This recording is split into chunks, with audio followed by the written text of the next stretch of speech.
archer. Like he's so good at like shooting, and he can shoot targets. Brady is an absolute fucking weapon when it comes to shooting targets. Instinctual.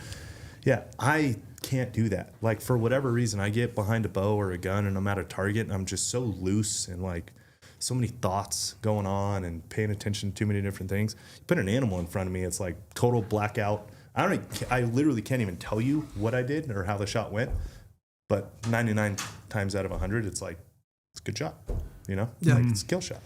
Yeah. Yeah. You see that like I have 2 kids, right? So I have 5 kids, but my 18-year-old, which I hate talking about him on this podcast, but whatever, he falls apart. Like he must have shot 500 rounds of .308 this year at the range, just drilling targets. You put a deer in front of him, dude, he falls apart. Like he starts, really? The opposite happens, huh? The opposite happens. Put deer in front of him. Like it's like I don't know it's too much. I don't know what happens. But this is like from like 11 years old on. Like this kid has had some of the big. He's had some one shots. I mean, he did kill his buck with one shot this year, but it was a neck shot. Yeah. So it was just like he got lucky, right? But he just falls apart. Like I don't know what it is. And there's people like that do it. Like then like my 16-year-old dude, like he killed that buck this year, a giant buck, and dude, like you hear him on the video, and he's just like. Calm, dude. And he freaking hammers this buck, drills it. I hear the thwap, and there's 5 4x standing around this buck. He was a 170 non-typical 7x5 buck. Like where is this? Yeah, it was a great dude. GOHUNT.com. Yeah, that's right. how I got Figure it out. You figured it out. So, anyways, I'm like the buck's standing there. He's like he's still standing. He's like I'm gonna shoot him again. I'm like no, don't shoot him. He goes, Dad, I watched the bullet hit the deer like you told me to do. I know which buck it is. Don't worry. And he freaking hammers his buck again, dumps him. But then he stands up, dude, and the adrenaline just dumps. And he just like shaking. And it was so cool to watch because like ice in the veins when that kid gets in the scope. Yeah. And then as soon as it was done, it was like he was like almost like tears, like just shaking. It was so much adrenaline went through him. That's me. That's exactly how I am. Is like I'm locked in kind of like kill mode so much. I don't really think about much else. You know, and it's like as soon as the animal drops or I walk up to it, that's when the adrenaline hits. And that's when I'm like shaky and talkative and completely to my normal self. I'm like a completely different person after the fact, not during the shot, but like after is when I just fall apart. I wonder how that happens too. Like, because there's 2 totally different sides of it. Always, some people really call them on targets, and some people really call them on animals. But then some, like you said, some person goes to an animal and they just completely forget all the fundamentals. They freak out. They're nervous. They're breathing hard. I don't know how people get to the point of like being stone cold and ice in the veins. Besides for like, you know, we always talk being good at killing. You got to kill more. Yeah. But like, I don't know. There's a lot of people that even throughout their whole life, no matter how much they kill, there's a nervous wreck when they're getting ready to take a shot. Where it's like, you know, when we all get down, it's like it seems like it's kind of like I'm like, okay, I know where the bullet's going to be placed, exactly where it's going to go. I'm just waiting for the time to take the animal shot. Move. Yeah. Nothing's going on, and then afterwards, sure, it's an emotional wreck a little bit, but like in the process though, she's like, okay, this is what I trained for. This is what I'm doing. This is the shot. It's going to break when it breaks, and I've tried to think through it, you know, like self-reflect on it. And I think it's because there is so much variable in hunting because the animal is also doing its thing while you are doing your thing. So there's so many different things to like lock in on and pay attention to: body language, how they're standing, when you want to like where you want them to walk. Yeah. It's like, oh, please go left, please go left. That's eating up my mental. Is like telling the animal like, come on, dude, just go. I need you to go left, just one more step left. Instead of on a target, it's just all internal to me of like, oh, you're floating pretty big, you know, like, oh, no, okay, don't press it yet. And it's like all internal. Or when it comes to the hunt, there's like those other variables that my mind can lock onto and pay attention to instead of just, you know, don't fuck this up. You know? Are you guys the same way where spots with a bow, you kind of freak out, but a 3D target, you can be locked in. 100%. But yeah, I can shoot a 3D target all day and be super confident in everything, but I shoot spots and I'm just freaking out. I start rotating. Yeah. I try to be too perfect and I'm like, I can't hold it right there, but an animal 3D target, look up the leg, I can see the vitals, like that's where the arrow's going to go. Yeah. And it goes there. Yes. 100% spot shooting. I got something that's weird with me always. No-go. That's why I wish rifle shooting, I could always just shoot at a 3D target, even though it'd blow up. But you can shoot at a steel cutout, but a steel cutout still doesn't seem the same. Like if it was actual, looks more like an animal 3D. Yeah. To me, we need some 3D metal targets or something like that where I actually can see all the features of an animal. Yeah, but that actually is a good idea. Because I agree. Spot shooting is just an absolute no-go. Yeah, It's not possible. I think you say it a lot on the pod, right? You talk about like you need just to kill stuff. Yes. Right. Like for I'm sure. a big believer in that. Like with kids, because I have five kids, right? Like my third boy's gonna go to Africa next month. Like he's gonna start killing stuff. And like when they first start out, I'm just like, how many does can we kill? How many cows can we kill? How many coyotes can we kill? Like how many things can we get crosshairs on to kill stuff? Yep. Right. And I know I was kind of knocking my 18-year-old, but that kid's killed a more big game since he was 12 years old than most grown men have killed. Right. He's killed a lot of stuff. But the way you get good at that is by killing things, right? The 100%. way you get good at hunting is not by bench rest shooting or even target shooting. I mean, it helps. The way you get good at hunting is by being in the field, and things just slow down. Like I never understood it until like this year. I spent like 80 days in the field, and I'm like, dude, like things are slowing down, and you're just starting to get it figured out. You're trying to get it all figured out more. Like just those days in the field, and like you don't know like who you like what kind of killer you are until you put something in the crosshairs, right? And that's what Elk Shape says it much better than I do, because he actually has a saying for it. But reps in the red zone, like Elk Shape's always talking about, you got to get the reps in the red zone. It's not just the 3D targets, and that is what I was trying to say in a lot more roundabout way. Is like, just killing things keeps you good at killing things. Mine sounds a little more morbid. I know. That's why I always don't know the correct way to say it, because it's like, it sounds horrible. I like how Elk Shape says it. When it's reps in the red zone. Like that's what it's all about. That's how you become a good hunter. Well, even then too, just killing things, like that's when you learn how to pack an animal. That's when you learn how to process an animal. Like I feel like there's this weird perspective that we all like. I had this conversation with Brady last night, right?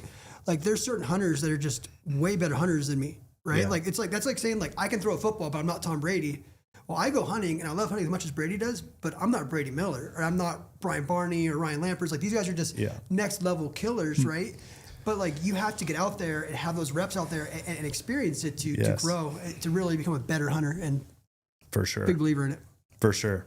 So why we're talking about this is we should introduce him first. Yes, we do have Drew Miles here from Tricer. So we've been talking shop, hanging out the last couple of days. Went out to the desert yesterday and might have sent a few rounds downrange and into the atmosphere. I impacted some dirt. We got. I mean, that's still hitting something, right? Hitting dirt is still connecting. We had a bunch of fun out there, and I asked to stay tuned for that little video. Again, it's one of those. I always like to try to say it's like scientific, unscientific GOHUNT labs, which is the best kind. Yeah, it is because again, there's so many variables in hunting. It's too much to try to put it in like a 100% controlled environment. Okay, this is what this does under this, and we're going to test this. It's like, okay, that would take our entire job to go out and do. And for you would only 3 have months. the answer for one little tiny shred of something that could possibly happen out of a million different opportunities or situations. Dude, like I love the scientific, unscientific, because like I always joke I'm a redneck engineer, right? Yeah. And everyone wants to know like what's the weight rating, and I'm like an 85 millimeter spotting scope. Well, what's that weight rating?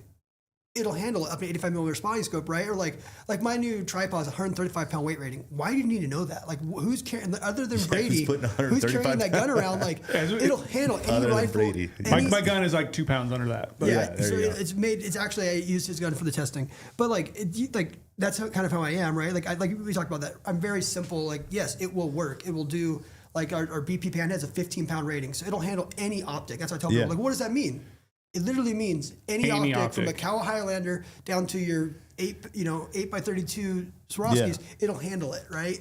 But people, I don't know why. Some people trip out on specs. And the thing about being like that too is it allows you to be more creative, because you're not just like these data points I have to hit, right? Like some people, a lot of engineers in particular that I've been around at least, they like you have to hit these points. Well, then you're kind of locked in a room already before you even start, when that's like your starting point.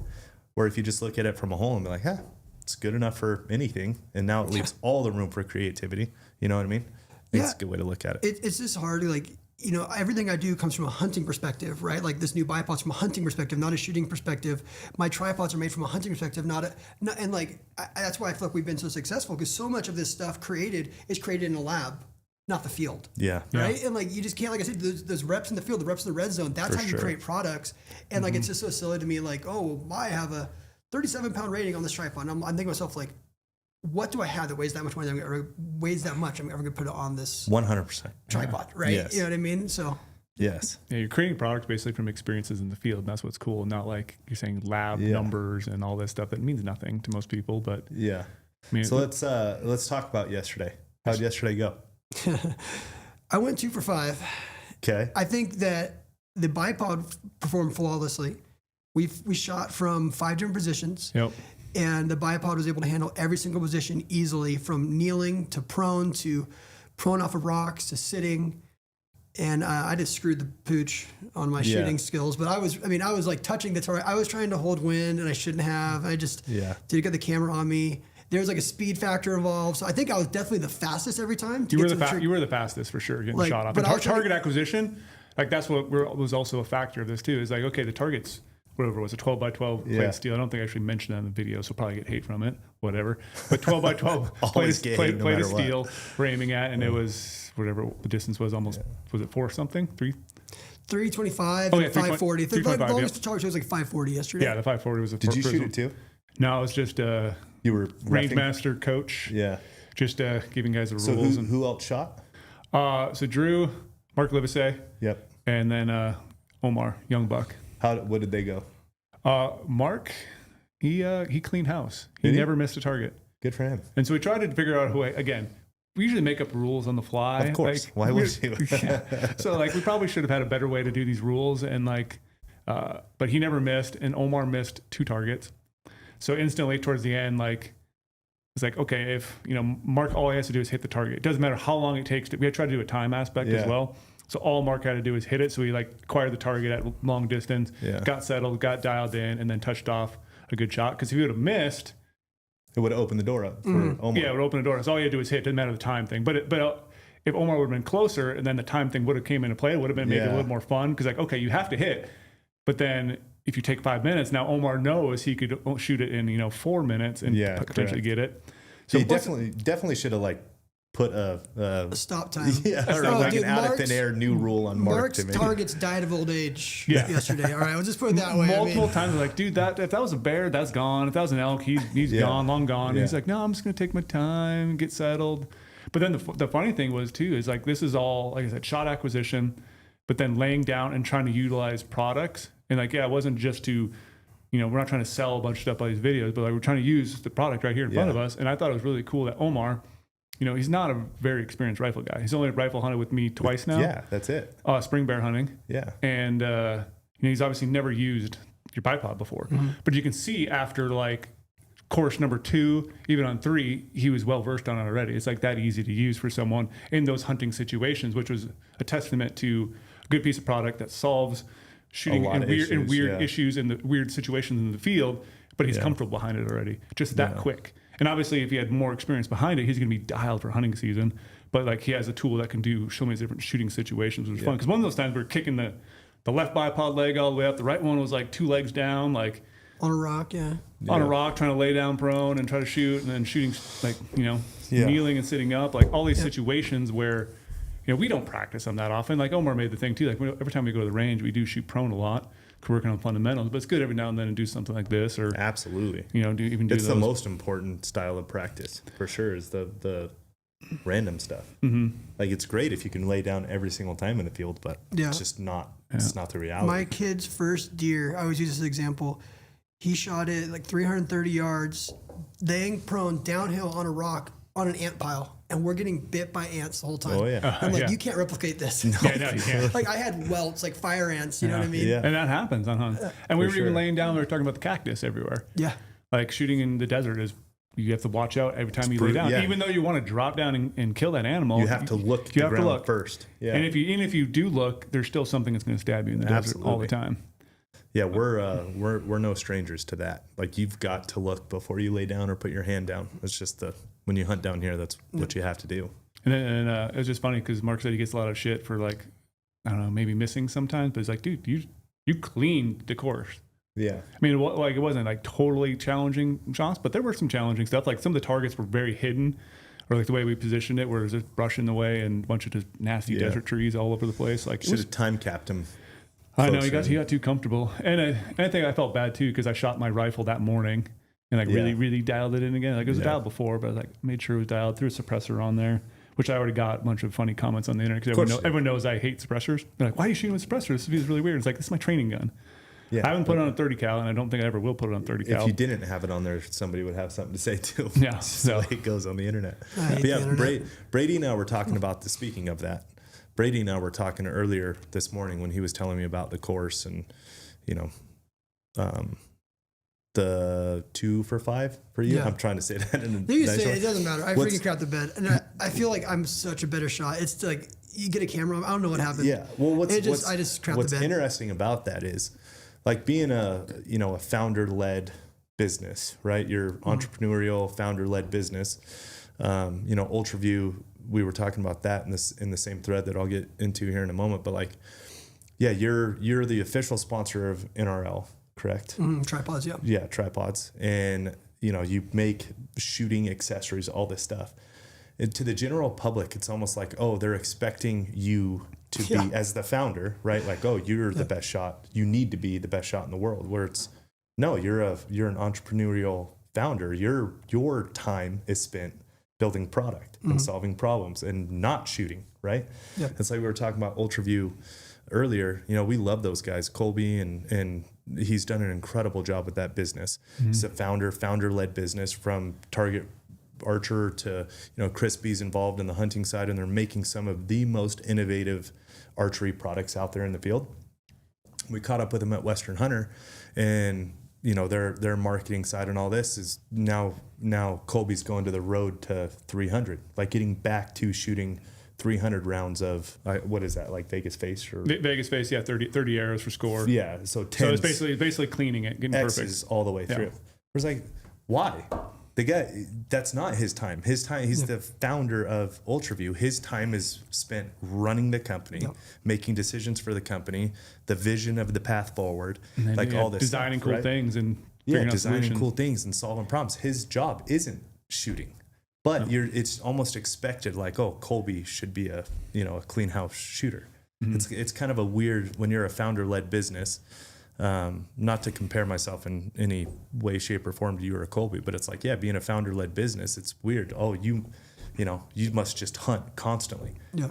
No, I wish I hunted a lot more. I kind of hunted more when I wasn't doing this, because now it's like solving issues and vision going forward and all that, like the other fun side of hunting that's not in the field killing shit like Elk Shape does and, Cam Haynes and all the other guys you were talking about earlier, Lampers and all these guys, right? It's like, but it's weird from the general public's perspective. You are supposed to be like that guy and the one leading the business. You know what I mean? Yeah, it's interesting. I did get some hate yesterday. Like, it was my first NRL match this weekend, and I did not do that great. But I got some people like talking smack on the internet about me, like, oh, I saw this guy shooting. You should look at the scorecards. And I'm like, dude, like, I have no desire to be the top shooter in the world. Yeah, I don't. That's not where your time is spent. No. Your time is spent solving the problems for the best shooters in the world. And that's what I'm trying to do with all my products, right? Like I said, like, I love hunting just as much as anyone in the world. I passionately love hunting. I love being out there, but I'm definitely not the best hunter. Like, I'm never going to be. And that's what I say about myself. But I love it. Too. I love it. But I do get to create products that make people better, and that's my goal with everything I do. Is I try and create the best product to make other guys better and enjoy hunting more. And that's what I've been very successful at, and that's why Tricer's been so successful, and that's why GOHUNT's been so successful. Is like every year someone uses GOHUNT to draw a dream tag and kill a giant bull, and like you're responsible for that. Yeah, like, or somebody who just picked up hunting for the first time and doesn't want to wait; they want to go hunting. It's like that's what I work on, is that stuff, not hunting. You know what I mean? It's like it's and I enjoy that side of it, honestly, just as much. Well, that's what gets me, like, as people don't understand, like, I can be pretty defensive over my brand, right? Like, I proved myself yesterday of being an ass. I loved it yesterday. I had to delete some posts yesterday. I kind of got a little excited. I loved it. But, like, this is what gets me off. This is what gets me excited, is building products, designing products. People are like, how do you come up with 20 products this year? It's like, it consumes me. I love it. I love growing. I don't, like, people think I'm trying to make a product. I'm trying to build a brand as a whole, right? And I love that. And I love creating things. And I love seeing, like, go out yesterday with this bipod and, like, 3 dudes used it totally differently 3 times, and they were able to simply use it. And it was like, it proved the point that this bipod, in my mind, is the greatest hunting bipod on the market now, the most universal and versatile bipod. And like, I love that. Like, that's what gets me excited. Is like creating something that's going to make people better, and just really like looking at simple problems and creating a solution to it. And right, like I think like that's one thing I respect about you guys so much. I've been a member since 2016. I'm like, I think Porter told me, Which we appreciate. I'm like You top have like been a long like time, number 2000 or something like that. Like I've been here forever, right? And like without GOHUNT, I never probably would have had Tricer. Like I wouldn't have Tricer. Actually, I created Tricer on a hunt that my father-in-law drew with 1 point in Arizona. Yeah. Because I gave him, a GOHUNT. So where's my equity piece in Tricer? Dude, I know. I got to get it to you, dude. But it's like, you guys did something so unique, right? And you do get a lot of hate for it, right? And I get a lot of hate for Tricer, right? Like it's like, but like, it's part of it's just part of it. And then the general public wants to give you shit in the way of like, oh, your NRL scorecard or whatever. I miss a shot somewhere, whatever it is. It's like, yeah, dude, that's not where my time spent. Like I love hunting, but this is where my time is spent is building a business. I love hunting. I love entrepreneurship, exactly. right? And like it literally, like if you guys wouldn't have been such a disruptor in this space, like we'd all still be like looking through reg books and like trying to figure out how to order something, or having to pay like Cabela's.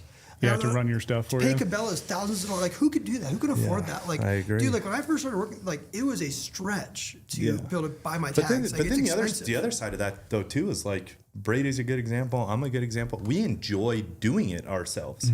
I do enjoy the research. I really do. Like finding a new hunt, something that my wife and kid now. Okay, I'm researching which hunt I can take my wife and kid on. Where's a hunt or a tag I can draw that's good for them, and got some roads and this. It's fun to do that research and find it for yourself rather than just call a guy, pay him thousands of dollars, and then one day you hear like, oh, here's your tag, and you don't really know what it is or how it is. You know what I mean? Well, no, I mean, I don't know how much time I've wasted on, I don't want to say wasted on GOHUNT, but you know what I mean? Like I'm supposed to be working and we've wasted time. I'm in bed at night and I'm just looking, and you're just like, because you're always looking for that gem. You know what I mean? And then like, and it's out there. It is there. That gem is in there somewhere, right? Yeah. Like I always try and pull it out of like Dave Burnett a little bit. Like, hey, what do you think about this unit? And Dave, so you guys are also tight-lipped, but except for Trail. Yeah, Trail will give you everything. Trail will give you everything. So, but I do a lot of my own research, right? So a lot of stuff. I mean, you get to a certain level of like e-scouting and stuff where you can kind of figure it out, right?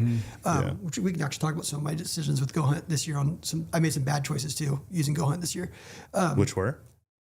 I mean, want to go to that first? I don't know. I mean, which were I wasted 7 points on a unit with an 80% success rate. Ooh. And I realized that I never 80% success at what point mule level? deer.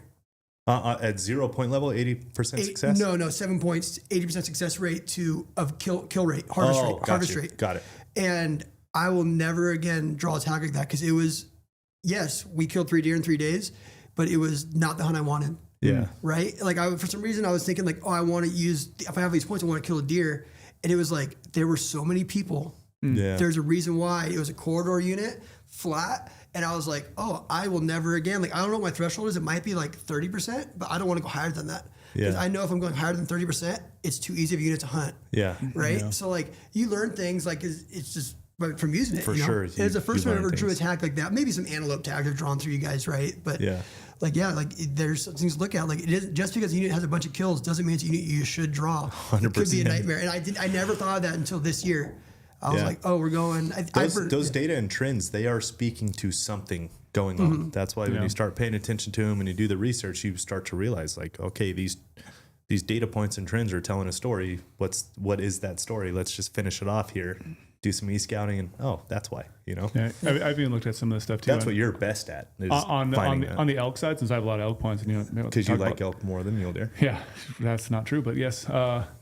But yeah, looking at it though, I've been seeing a lot of the high harvest success in a lot of these units because, like, sure, when you have a lot more points, some of these times you're going to start to get units that have really high success because you have less people in the field potentially, and maybe some of these bulls are just easier to kill. But like, I started thinking about it and started hunting some of these more premium units the last few years. Like, sure, they're high success rates. It assumes I'm going to kill something, but then I started thinking about it and the stuff I'm seeing in the field. The top end bulls are dead by the time my hunt gets there because the harvest success on archery is really high.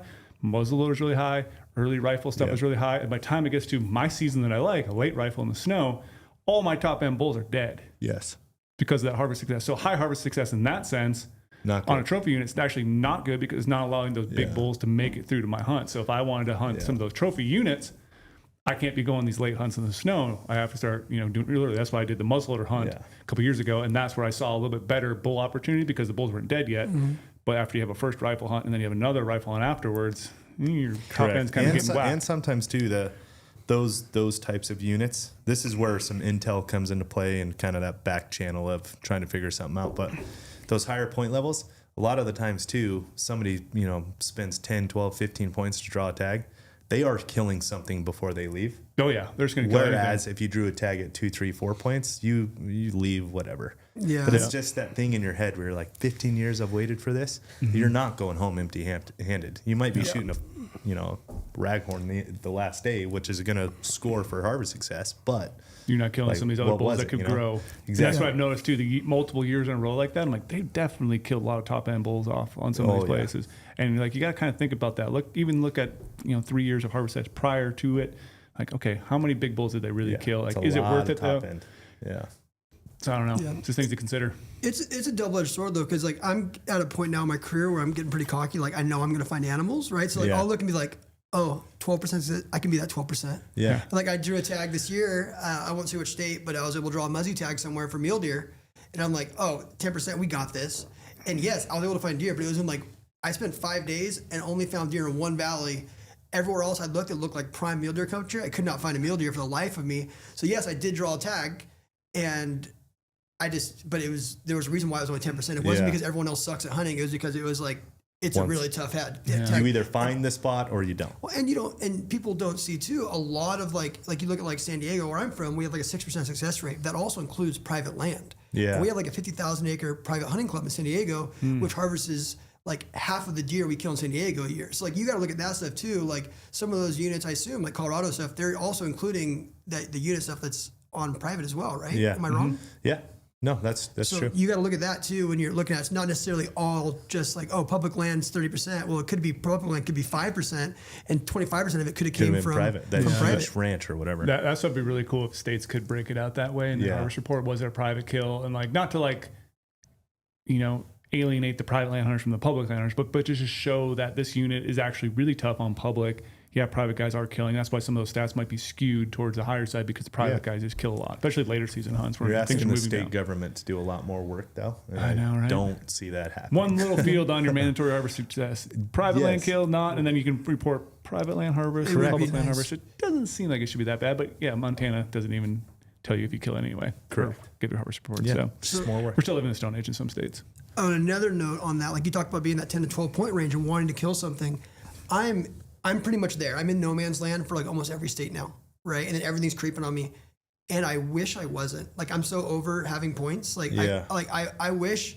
Like there's some units. Gosh, we don't say states on here, right? There's some states. You can do whatever you feel comfortable. I'm not gonna say it. There's a state that I could hunt every year with my loyalty point and my educational point and go hunt mule deer or coos deer every year in. But now I have 11 points and I can't hunt a deer. And then I used to be able to go draw a leftover tag, but now leftover tag's gotten so crazy that I can't get that. And then I used to hunt every year with my kids, but that's already creeping to 3 points. Now I'm only hunting the state every like 3 years. And I'm like, dude, like I'm almost ready to burn 12 points to get out of it and just to go hunting because like I would much rather go hunting and try and find a big desert buck or a decent 160 buck than not hunt at all. And now it's going to a point where like I'm just putting it for archery tags, right? Because I'm just trying to draw an archery tag, or a lot of the open sight muzzleloader tags, like just trying to get a tag because it just keeps creeping on me. You know what I mean? So I'm probably not even going to kill a giant buck with those 12 points, anyways. It's just the way things are creeping, and it's like I don't know. Do you feel like mule deer hunting is like going? I don't want to say going away, but you kind of feel like looking at it, you're like, man, like it's changed. It's getting harder and harder to draw a tag. Across the West. Here's I had this conversation with Livesay yesterday. I'm not going to deny that it's getting harder. I just think it's getting harder in different ways. I think the days of having your home state in one other state, or maybe just your home state if you live in a good resident hunting state, but it's getting harder in the fact that it's getting more expensive because you have to apply in more places now, more states. You have to give yourself more opportunity, and the hunts are still there. Like you still have the opportunities of going hunting. You're just the hard, in my opinion, is traveling further. more money, all that stuff. And I'm not going to deny that that's harder. It's just not, I'm not going to say it's non-existent or going away. I just think it's changing drastically. But what you said though touches on a lot of things. So everything is more expensive, right? Yes. Traveling, fuel, tags are more expensive. So then that's also leading to, I think a lot of, I'm going to say it again, younger deer just dying. Yeah. Because they're like in we it talked so about, much money. They you're travel paying so much money. far. You're traveling all the way over there. You're from Pennsylvania coming out west. And it's like, so you spend a lot of money. Those are years off your life. Tag's expensive, fuel's expensive, gear's expensive. You want to eat that animal for dinner with your family. Yeah, like so you're gonna kill. Where before you might have been more like, okay, I'll draw it in 2 years again. It'd be okay walking away, but now that it's so expensive, you have to return with something. Yeah, because you're going to return on your investment and your money. So you're going to whack any sort of deer out there, and that's changing for sure too. I think trying to find mature animals just across the board is getting harder because of stuff like that. I will say, like, if you're out there, that's my gut take on it. If you're out there just trying to shoot your first animal, sure, you can go and do it. But like, if you're trying to actually get something decent size and you've been hunting for a while and then you're electing still to kill something because it's expensive, I get that because it's your money. You can do what you want with it. But I think it's happening a little bit more. I think in my gut, I think that's happening more. You're like, I'm not going to waste all this money. I'm going to take something. It's like, it's your right to, but it's like 2 states over, away from my family for 14 days. Like, you want to bring something home, and I completely get that and support it. That is what's changing.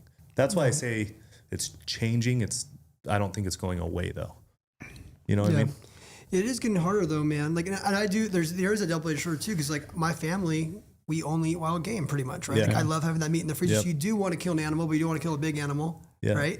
Mm-hmm. You want to do your part in the conservation side of it, right? You don't want to kill a 2 or 3 year old animal because it's in their prime. They're going to breed way more of the females than the 8-year-old you're trying to kill. Mm-hmm. So you're trying to do your part, but you also want to eat it. I mean, like 5 years ago, I could have got 4 mule deer tags, and now like I've gone away from like I've always been like the last couple of years, 2 years in a row, I've been like, all right, I have 100% odds. I'm drawing this tag, and I've like not applied in other states because I was 100% draw odds in this one state, and 2 years in a row I got crept, and it was like, wow, my September's screwed. And thank God I could go back and fall back on like an over-the-counter tag last year. Yeah. And now I can't do that this year, so I got to. Have you heard about our predictive draw odds? I have heard about the predictive draw odds, right? So it's like I'm almost to a point. I don't know if you guys are the same way. Like if it's 100% odds, and now you have predictive there, I'll make sure I'm 2 times 100%. Like I have to be 1 year, 1 point beyond that. Predictive more so than anything is going to show you black and white point creep. That's like the definitive answer you're going to get from. Predictive draw. So you definitely are going to get a look into the future for all other aspects of drawing. But a lot of people, I'm not going to say they struggle. They might not know exactly what to look at, but like point creep is pretty obvious when you understand what you're looking at and how it's all trending out. Well, predictive draw odds and AI is going to just black and white tell you, hey, it's creeping 2 points. You're still not there. Right. Yeah. So that's what you're talking about right now is exactly what you need to use predictive draws. Yeah, I'm excited to get that. And is that up and going now?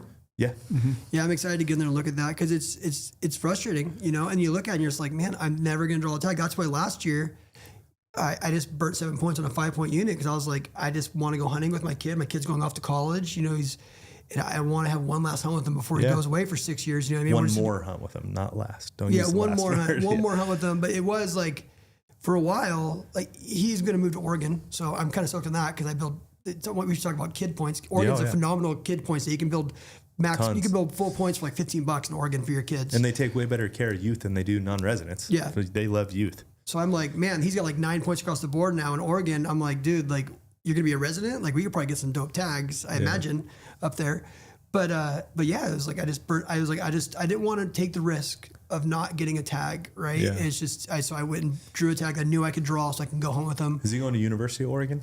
No, he's going to go to George Fox. Where's that? Kind of like an hour out of Portland. It's a Christian university. South, yeah. Is he a waterfowl hunter?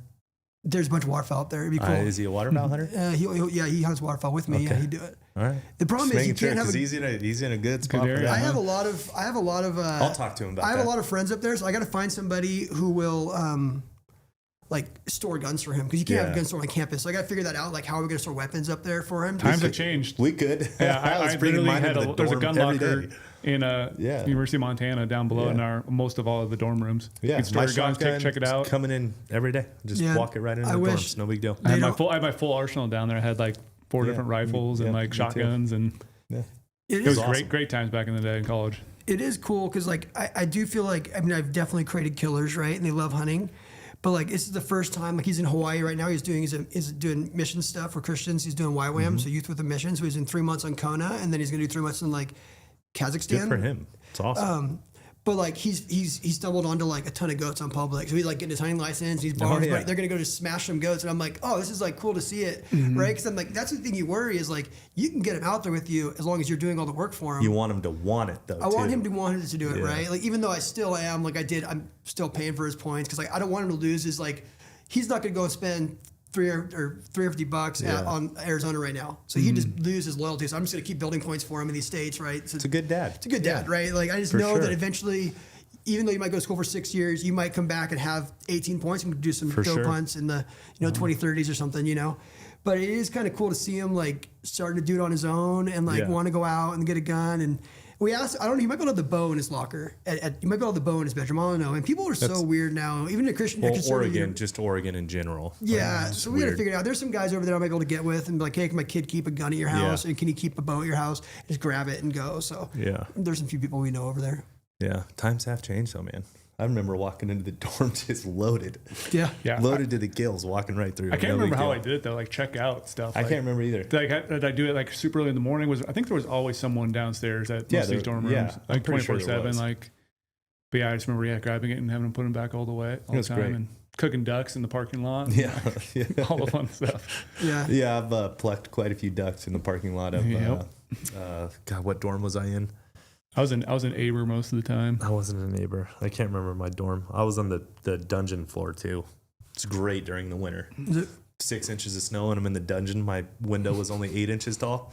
You get 6 inches of snow, so you're just locked into a dungeon all night long. It's great. Yeah, Waterfowl is a phenomenal way to get your kids out. So I used to do a lot more, but big game ruined my life. Like the problem is like for me, it's like, we had this conversation yesterday. Like, yes, I could go hunt quail or I could go do the December archery tag in California and glass for deer. And like all I want to do is glass. Like I'm a psycho. I'll glass 8 to 10 hours a day. Like I love looking for deer, right? You two get along great. Yeah. Oh yeah. We've like, been the same brains, if I'm glassing for more than 2 hours, I'm like, okay. Seriously?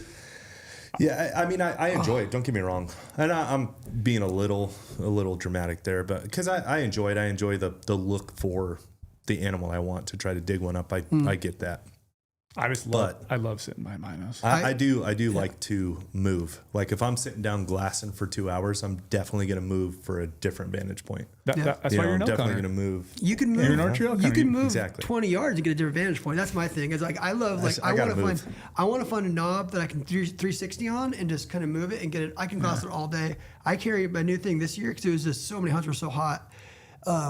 I have eye drops by Zine in my bino harness now, and it was like a game changer for me because that BTX, man, like when you're in like hot weather and the wind, I don't know what it is about the BTX. You wear contacts? No, I don't. Thank goodness. I'm getting LASIK. Are you? This year, yeah. I can't stand it because exactly what you're saying. You sit with both eyes open, locked into a spotter for so long. The BTX and the wind and the sun and everything, it's like, okay, this is ridiculous. Yeah, I have a wind checker, chapstick, and a freaking Visine in my bino harness. And like those 3 things, I can get it. That's all I want on there. Nothing else. No big pouches or anything. Just a wind checker, range finding binos, and some Visine. Perfect. That is why I'm an archery elk hunter. Yeah, it really is. Move. Yeah, you have to move around. I was going with the kids thing, right? So, like, getting your kids out to do bird hunting, like you're gonna get it with your boy, right? Like you just learn you learn how to pull the trigger at the same time as them, and they kill so many ducks when they're like 8 years old. Oh yeah, you just learn how to pull the trigger at the same time. Dude, I'm gonna get all the winged birds. I mean, your kids can walk out there. You didn't shoot one duck that day, and he's got 14. He shot 14. He's over limit. Daily possession limit. Those 14. We're good. You let him shoot all the winged birds. And like I have so many good memories of like my kids in the blind with like their face painted up and holding the ducks and the geese, and the geese are as tall as them. You know what I mean? You are speaking to my love language right now because that's what I'm so excited about with the dog. I got him the dog. He got to name it, my oldest son, and he's like, I got the duck calls at home. I'm trying to teach him how to use it. He thinks it's cool. He has sounds like the worst duck on planet Earth right now. Crazy, right? Running around the house. hates it. I I love my it kids though. It's doing great. And yeah, it's exactly what I'm going for. Could be worse. It could be like a trumpet or a trombone or a That's drum what- drum set or something. I said, you want a drum set or you want this? Which one's better? Duck or goose goose, way better. My Way kid better. will start blowing it, and he'll get the dogs howling. Oh, yeah. My wife is just like, dude, like my elk calls. Like I have like one of those, like Phelps sent me one of those ones that has like the cheater on it, you know? Yeah. So my kids just running around like blowing elk bugles, and the dogs are howling with them through the it's house. great. My wife's like, throw that away, please, It's great. please. Yeah, sounds like my wife. My Waterfowl wife's is a good way, and I think waterfowl is a good way to teach your kids how to be uncomfortable. for sure. Right? You could stay in a hotel with them and take them out, make them freeze a little bit, and you're kind of done by like 9, 10 or anyways. You're not out there for like a full week. It's Yeah. a great way to kind of get them out there, get them wet a little bit, get them uncomfortable. But still have the downtime of Yeah, coming off yeah, the you know what I hunt, mean? Because yeah. like I tell people, And like, the hard work of it too, because scouting in waterfowl is insanely important, like the most important. So you teach them like, hey, this is the work that goes into it. We're not going to go shoot them right now. We're going to sleep, and then we're going to go. Then the setup, like waking up early. I love it for kids. I think waterfowl is awesome. It's Waterfowl and antelope. it's just best so kids thing. important to make it fun, right? I tell people all the time, like you want to make it fun with your kid. Like my 16-year-old, his favorite hunt with me, we were rabbit hunting, couldn't find a rabbit for life us. I shot stink bugs with shotguns. Yeah, And loved to it. this day, dude, he was like 3 years old. Like, he still talks about going out and killing stink bugs with me because you know how the stink bugs will pop up. Oh, yeah. And we were just shooting stink bugs out in the hills of San Diego, and awesome. he just to this day like had a blast. And like that kid now today is like, he's my best hunter. That kid outglasses me like 10-1 now. Like he's a Yeah. killer. It's pretty cool to see. It's awesome. Yeah, I'm hoping to create a killer too. Looks like I'm on the path. We'll see. He's 5. He turned 6 at the end of this month, so Has I he said think I'm on the anything right wild path. at school yet or anything? Has Yeah, he got you in trouble yet? he hasn't got me in. I wouldn't say in trouble, but he's definitely like he wanted to bring. I killed my spike with him. I always do this over the counter spike in Utah with him and my wife. We killed one this year. He helped me, quote air quotes, helped me dress it out. So he's basically just covered in blood, and I did all the work. But he wanted to bring the jawbone and the whistlers in. Yeah, they sent that right back out from the classroom. Like he walked in to go show his teacher, and she's like, "Yeah, you can't have that." And so I had to take it right back out of the. So I wouldn't say in trouble, but he definitely talks about it. All the pictures he submits into class, because they always talk about like sending a picture wearing green, and it's always a hunting picture or something. Yeah, something dead in the picture. Yeah, we had. I used to have a membership to that hunting club, right? It's a couple grand. You can hunt 50,000 acres of state. Basically, it's like San Diego County land that you can't hunt. You get access to it. But they have great squirrel hunting. So when my boys were little, we would just go slam the squirrels, right? Bring them out there with 22s and shotguns, shooting squirrels. And so my wife, I think we were young. We were living in a condo. I had like 3 kids in a condo. She's stressed out, and she's like, I want to go to the park. Just get out here. She's like, I'm gonna go to this like park where no one ever is. She's like, and the kids are in pajamas, like no shoes on. She looked like a bunch of like a freaking Hobos. trailer park kids, And there's a squirrel runs by. There's like one lady there. This squirrel runs by and goes, "There's a squirrel. Kill it. We eat squirrels. We eat squirrels." And it's like a ground squirrel. Like we don't eat And the ground lady squirrels. probably freaked out. Oh, my wife is just like, "You embarrassed me so bad," But yeah, man, like those are the moments like that you can't. I'm just realizing it now. You're gonna get there. Like my kid's off in school. Like I talked to him this week, and he's like, "Yeah, I don't think I'm gonna come home. I think I'm gonna go straight to Oregon after YWAM." And I'm like, "Dude, are you sure?" He's like, "Yeah, dude. Like I'm an adult dad, and like I need to go get a job." And I'm just like, "Dude, like." What happened? It's over. Yeah. Like it's like you'll get there to teenagers too. Where you just want to throw them through a wall. I mean, they know everything. You just want to kill them. Yeah. But like, dude, like those moments in the hills with your kids, those 12-hour car rides with your boy, like that's what creates good men. Like, For sure. And we're so lacking good men. We're so lacking strong men. Could And not dude, agree more. There's nothing better than like spending like my kid's mule deer this year. We spent 7 days together suffering. He passed 15 deer. We backpacked in 6 miles, the whole tent, the whole deal.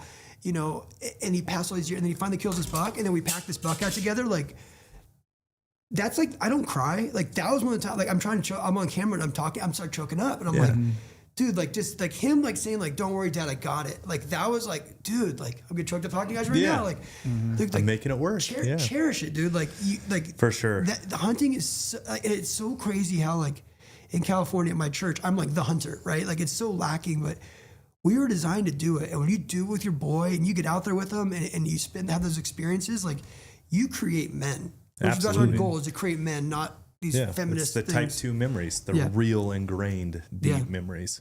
Like I can't stand the whole core memory thing. It's like, no, it's not a core memory. It's a type 2 memory. This is like the real stuff. This is real really life. good memory. You know, there you missing out on this side. You got no kids, man. I know. You feel like you're missing out?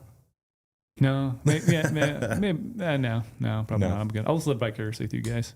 Yeah, I do understand what you're talking about. Though I was thinking about there's like benefit to living vicariously as well. I Yeah. can tell you my hunting time right now with a 6-year-old, soon to be 6-year-old, and a 1-year-old. Hunting time's a little slim. But other than that, as soon as my kid can go, though, it's using that as an excuse. It's every wide single open. time. So like, it's very hard. Like most of my hunts, like I didn't kill deer for like 4 years. So I was hunting with my boys, always guiding, right? It's really hard for your wife to say no when you're like, hey, I want to spend 7 days in the field with my kid. And like, you could like really have some fun. I'm using that. I will absolutely be using that to my advantage. It's so formative in their life, right? Yeah. You could probably use that more with the duck hunting side too. You don't think that? Come on, Brady. Do you guys you know me by now. That's definitely going to be used. Always an angle. Always an angle. Do you have waterfowl? I mean, do you hunt like Lake Mead and stuff here? Or do you have any waterfowl down here? So I do have a spot here in Nevada. It's not comparable to any of a true waterfowl state, right? Like we don't have a true flyway. The Pacific splits off north of us. Central splits way north of us in Montana. So we have just kind of a weird, I don't know, sub-residential-ish flyway that happens just kind of throughout the state of Nevada. And they will make it down here south. I have a spot about an hour and 20 minutes north, door to door, that I'll take my kid to a lot. I mean, it's good. I'll go out there and shoot a limit a couple times a month, maybe. Really? Yeah, maybe two times a month. Yeah, like our waterfowl's just been wrecked in California with all the water problems. Like we used to go hunt Central Cal, and all the farming up north. So it used to be lots of rice, a lot of grain, stuff up north, and that's obviously transitioned to other countries. So the birds, they're just we they're just not haven't using even getting them because we have like we've lost pretty much all public land waterfowl hunting in SoCal. We have a couple refuges we can hunt, especially. And we lost a couple. We have a couple refuges we can hunt, but like with like the Salton Sea drying up, like it's almost like things like the refuge. It's like an average of like 0.1, one bird limit. So it's really hard to justify going out there and doing it. Yeah, it's not worth it. And then we were doing a lot like flying up to Central, like flying to Redding and stuff, and or Sac, but like that's just all dried up, and so it's like really hard for us to do some good waterfowl. So I'm kind of excited to go to Oregon maybe, or Oregon's still phenomenal. Every time you do it, you're like, oh my gosh, I need to do more of this. Yeah, you get back into it. It's so fun. It is, but it's really hard to be a dedicated big game hunter and a dedicated waterfowler. My goal is to show people that the crossover needs to be there at extender season. It is fairly low entry. I'm not going to say it's low entry, but comparative to big game, it's fairly low entry. A shotgun's a lot cheaper than a rifle with a scope, right? Like you can. When you go, it's for a couple hours. It's not for 7 days. It's like it's low entry in those regards. My goal is to show people, like, if you're a big game hunter coming from a big game mindset, you will figure out waterfowl, the scouting, the setup. There's so much strategy in waterfowl that I think a lot of people don't realize. That's what engages people. Somebody like Trail, you know what I mean? Who, if he truly understood the strategies and the scouting behind it, he would love it. Yeah, because I genuinely think he would love it. There is a lot running, road scouting, if you will, when you're waterfowl hunting, running down a road, glassing with binos. Like you can still glass. Absolutely. To figure out, okay, where these birds are at, what are they doing? Okay, we're and mark a waypoint right here. You're figuring out the roost and the feed, and you're trying to get the trafficked birds. You're trying to get right in between the two, wherever you can get access, wherever there's public land. You're doing tons of land scouting to figure out where you can set up on. You don't want to shoot the roost up because that's where they're coming from. So you got to find the closest feed. It's great. Yeah, and it's just a strategy. And like, okay, where are you going to set up to call an elk? It's the same thing of where you're going to set up to 100. Call birds in with decoys 100% on this section of waterway or field. Wind, sunrise, barometric pressure, it's all the same as big game. Yeah, the way you put it right now, it's very similar. It's I tell people a lot the same thing with coyote hunting. Like if you want to get good, like if you're like a lot of my hunting now in San Diego for ducks, it's gonna be like jump shooting ponds. Yeah. But now I have pins across all the county that I can use for deer hunting as well. So it does transcend, and you can do it in January. So I did a lot of like jump shooting in January this year. Yeah. I say a lot. I probably think I did 5 days. But like more than me. we do quail and ducks, and we kind of just jump shoot both. Yeah. It's a good time, and you learn a lot. And like that's how I think I got better at big game hunting was just in learning spots. Was I started coyote hunting. For sure. When you start coyote hunting, You can, you're learning how to play the wind. You're learning how to set up a good spot. You're learning for a good position, pinch points, all that stuff. And you really helps you to be, and it gives you those kills as well. Yeah. And you get these pins for hunting deer later. Because coyote hunting, you have to be so mobile. Yeah. Which we have a full predator. This wasn't me trying to intro. We have a whole predator tripod coming out as well. Do you really? Yeah. Yeah, it's awesome. What's the difference on a predator tripod as opposed to like this one? So I went to Texas, and God bless Texas. I hunted there last week too. Like, it's a different country. I went to Texas. I went to Texas for 3 shows, and we got smoked on our sales. Like, we did I don't want to say numbers, but it wasn't what we thought we were going to do at a show. And everyone's like, they have no idea who Brady Miller is, right? Like out west, we have our Western cult out there. They're like, binoculars on a tripod? What are you talking about? Yeah. We shoot off them, like your window mount. Can you shoot off that window mount? And I'm like, are you serious? Like, hell yeah, it's Texas. Shoot off a window mount. Oh, dude, but not joking. Like, this is serious stuff. Like, I love this state. Like, it's really, it's different. But all they do is use these, like, what I consider like gimmicky predator tripods. They're plastic, they're junk. Or like these, I don't want to talk bad about people. The tripods in the market right now for predator hunting, for pig hunting, for blind hunting are just cheap. Yeah. So I designed what I call the Tricer HK. I was going to call it the DK dog killer, but I call it the HK hog killer because I feel like if I do dog killer, it might be a little more offensive. Yeah, that would definitely be more offensive. But it's basically my take on a predator tripod. It's an inverted leg tripod. It goes from 25 millimeter up to 31 millimeter, same legs as like the JC. No center column. It comes with an inverted aluminum ball head that has a stainless steel core, and it comes with a gun clamp for $519. Damn. It's like a total package. You could go shoot competitively off this. Like you could go do NRL off it all day long. Mm-hmm. But it's like my take on a like Colorado and East tripod that I think really is going to transcend out west for the predator hunting as well. It's a good idea. Make people better at it. I mean, same thing with this bipod. It's a great predator bipod as well, right? It gets you same positions. So I want to kind of like out west, I feel like Tricer's kind of like the king of tripods. Like right now, I think like I would agree. You either shoot Tricer or you want to shoot Tricer, right? Like, and people think that I don't pay like anyone to shoot my stuff. Like I don't. Like everyone just uses our stuff as it works, right? The proof's in the pudding with our gear. As a consumer in the industry, like just a hunter in the industry, I would say you are the king of tripods right now for sure. Yeah, it's doing well, but how do I branch into this whitetail market, and how do I get into these guys who are back east who are hunting hogs and doing stuff? And that's where these tripods come in. Like I see their need, and like same thing I did with glassing out here. I went out there and I saw what they were using, and I'm like, oh my gosh, that thing weighs 8 pounds. It's made out of plastic. It's bulky. It's not easy. Well, I can design a tripod for you guys that you could use. And so now my goal, I honestly believe like that tripod is probably my best-selling tripod. Because when you go into Shields, like their best-selling tripods are these plastic shooting tripods. Because glassing is like, it's still like, even though it's like, I feel like a core thing within the hunting community, a lot of guys who hunt out west don't use tripods still. Yeah. You know what I mean? Like, it's like they still don't understand, which I don't understand. Like, I'm like, oh my gosh, let me put your binoculars on a tripod for 1 hour and just let me show you how many deer you missed this morning, right? So yeah, that's what we're making this whole predator setup for these guys to do. That's cool. It's a good idea. It's a really good idea. Yeah, we got to see it. I saw it yesterday, and it was like, you look at it, you're like, it's gonna be at that price point, but it has all these badass features. It sounds pretty slick. Could be way more than that. Oh, yeah. 100% could be. I mean, the same thing with this bipod, right? So I guess we could talk about that. This bipod comes with an Arca head. This is a film, right? Let's do it. Yeah, let's do a deep dive in the RP. Do the RP real quick. This bipod comes with an Arca head. It comes with a pick head. It comes with long legs. It comes with short legs. It comes with spiked feet. It comes with rubber feet. And it comes with a swivel stud to pick adapter for $299. No shit. Yeah. I could sell this bipod for $500 all day long. But I want to sell 30,000 bipods this year. And I can tell you right now, we're on track. Like we're on track. This is going to be the best selling. It's a bipod it's reachable for everybody. I'm tired of having I have 15 bipods at home. I have pick bipods, Arca bipods, swivel stud bipods, long bipods, short bipods. I just never have the right bipod on my rifle ever. Like I bring a long bipod because last time I needed a long one, and then I'm shooting off my backpack because it's too tall, right? Or I bring a short bipod, and now I'm stacking 3 backpacks, right? That does always seem to go that way. It does. It always does. And so I wanted to design a bipod that was, one, it didn't force them to buy 3. I hate that you have to go and buy hey, I have a $500 shooting bipod. Well, that's on the Arca, so now you got to buy a $500 pick bipod for this gun. Or hey, you got your grandpa's 30-06. You need to buy a swivel stud bipod for that, right?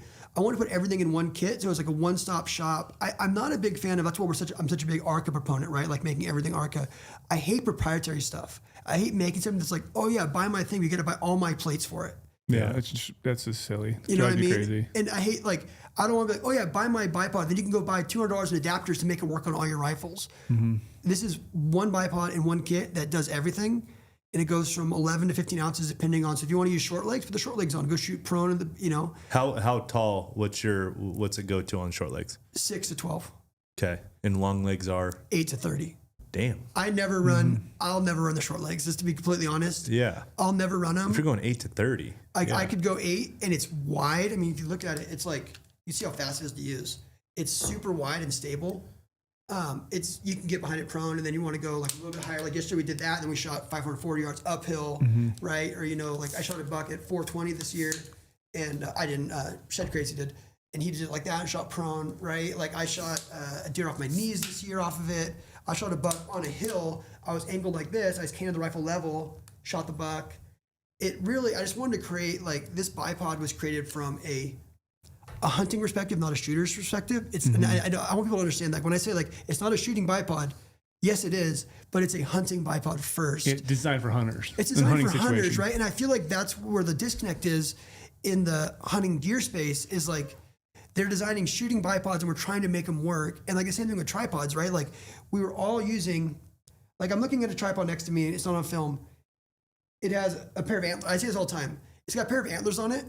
It's a photography tripod that they rebranded with a pair of antlers. There's nothing innovative about that. Yeah. So for years, we've been taking photography gear and trying to make it work for hunting rather than taking the perspective of, let's make hunting tripods that you can use for photography, right? And so I wanted, and now I'm getting a bunch of hate because I always said we're not a photography company. Now we're selling a bunch of photography stuff, but it's always from a hunting perspective, right? Yeah. Like we're a hunting company first, and yes, you can put a camera on it. Not we're a camera company, and you might be able to put a rifle on it if you use all this stuff.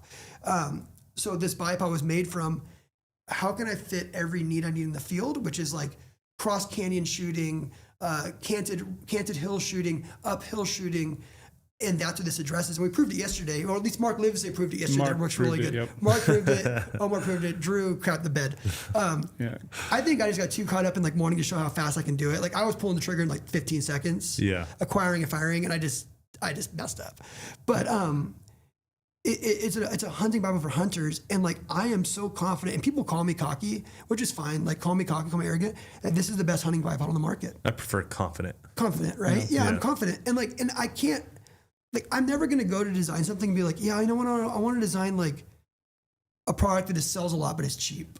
Yeah. Like, that's not who I am. I want to design a product that is the best product on the market for hunting. And yes, there are competitive shooting bipods that are twice as heavy that might do the same stuff. And maybe they're gonna be a little more stable, but you're not going to carry that in the field with you, and you're going to be limited to one configuration, right? Yeah, that's just what you just say. Like, you're not going to want to carry it, and so some people then elect not to carry it. Yeah. Because like, I'm going to go on a backpack on. I'm not going to carry this 32 ounce, bipod, and I'm going to leave it there. Then that's the time you're going to need it. And the thing too, if you touched on earlier, it's like this bipod is versatile and does probably 99.9% of all hunting situations. Where back in the day, it was a bear hunt with Neville and myself. Like I literally had an opportunity once to kill a bear. We got all the way in there. Knew this bear was going to be straight up the mountain. I'm on a closed logging road. And I'm like, I can't shoot this bear if it comes out because my bipod can't go tall enough. Because I love super stable, bipods. So I have a little tiny one that used to work for a lot of situations until you get in a situation you didn't expect to. So I literally had to try to take his bipod off.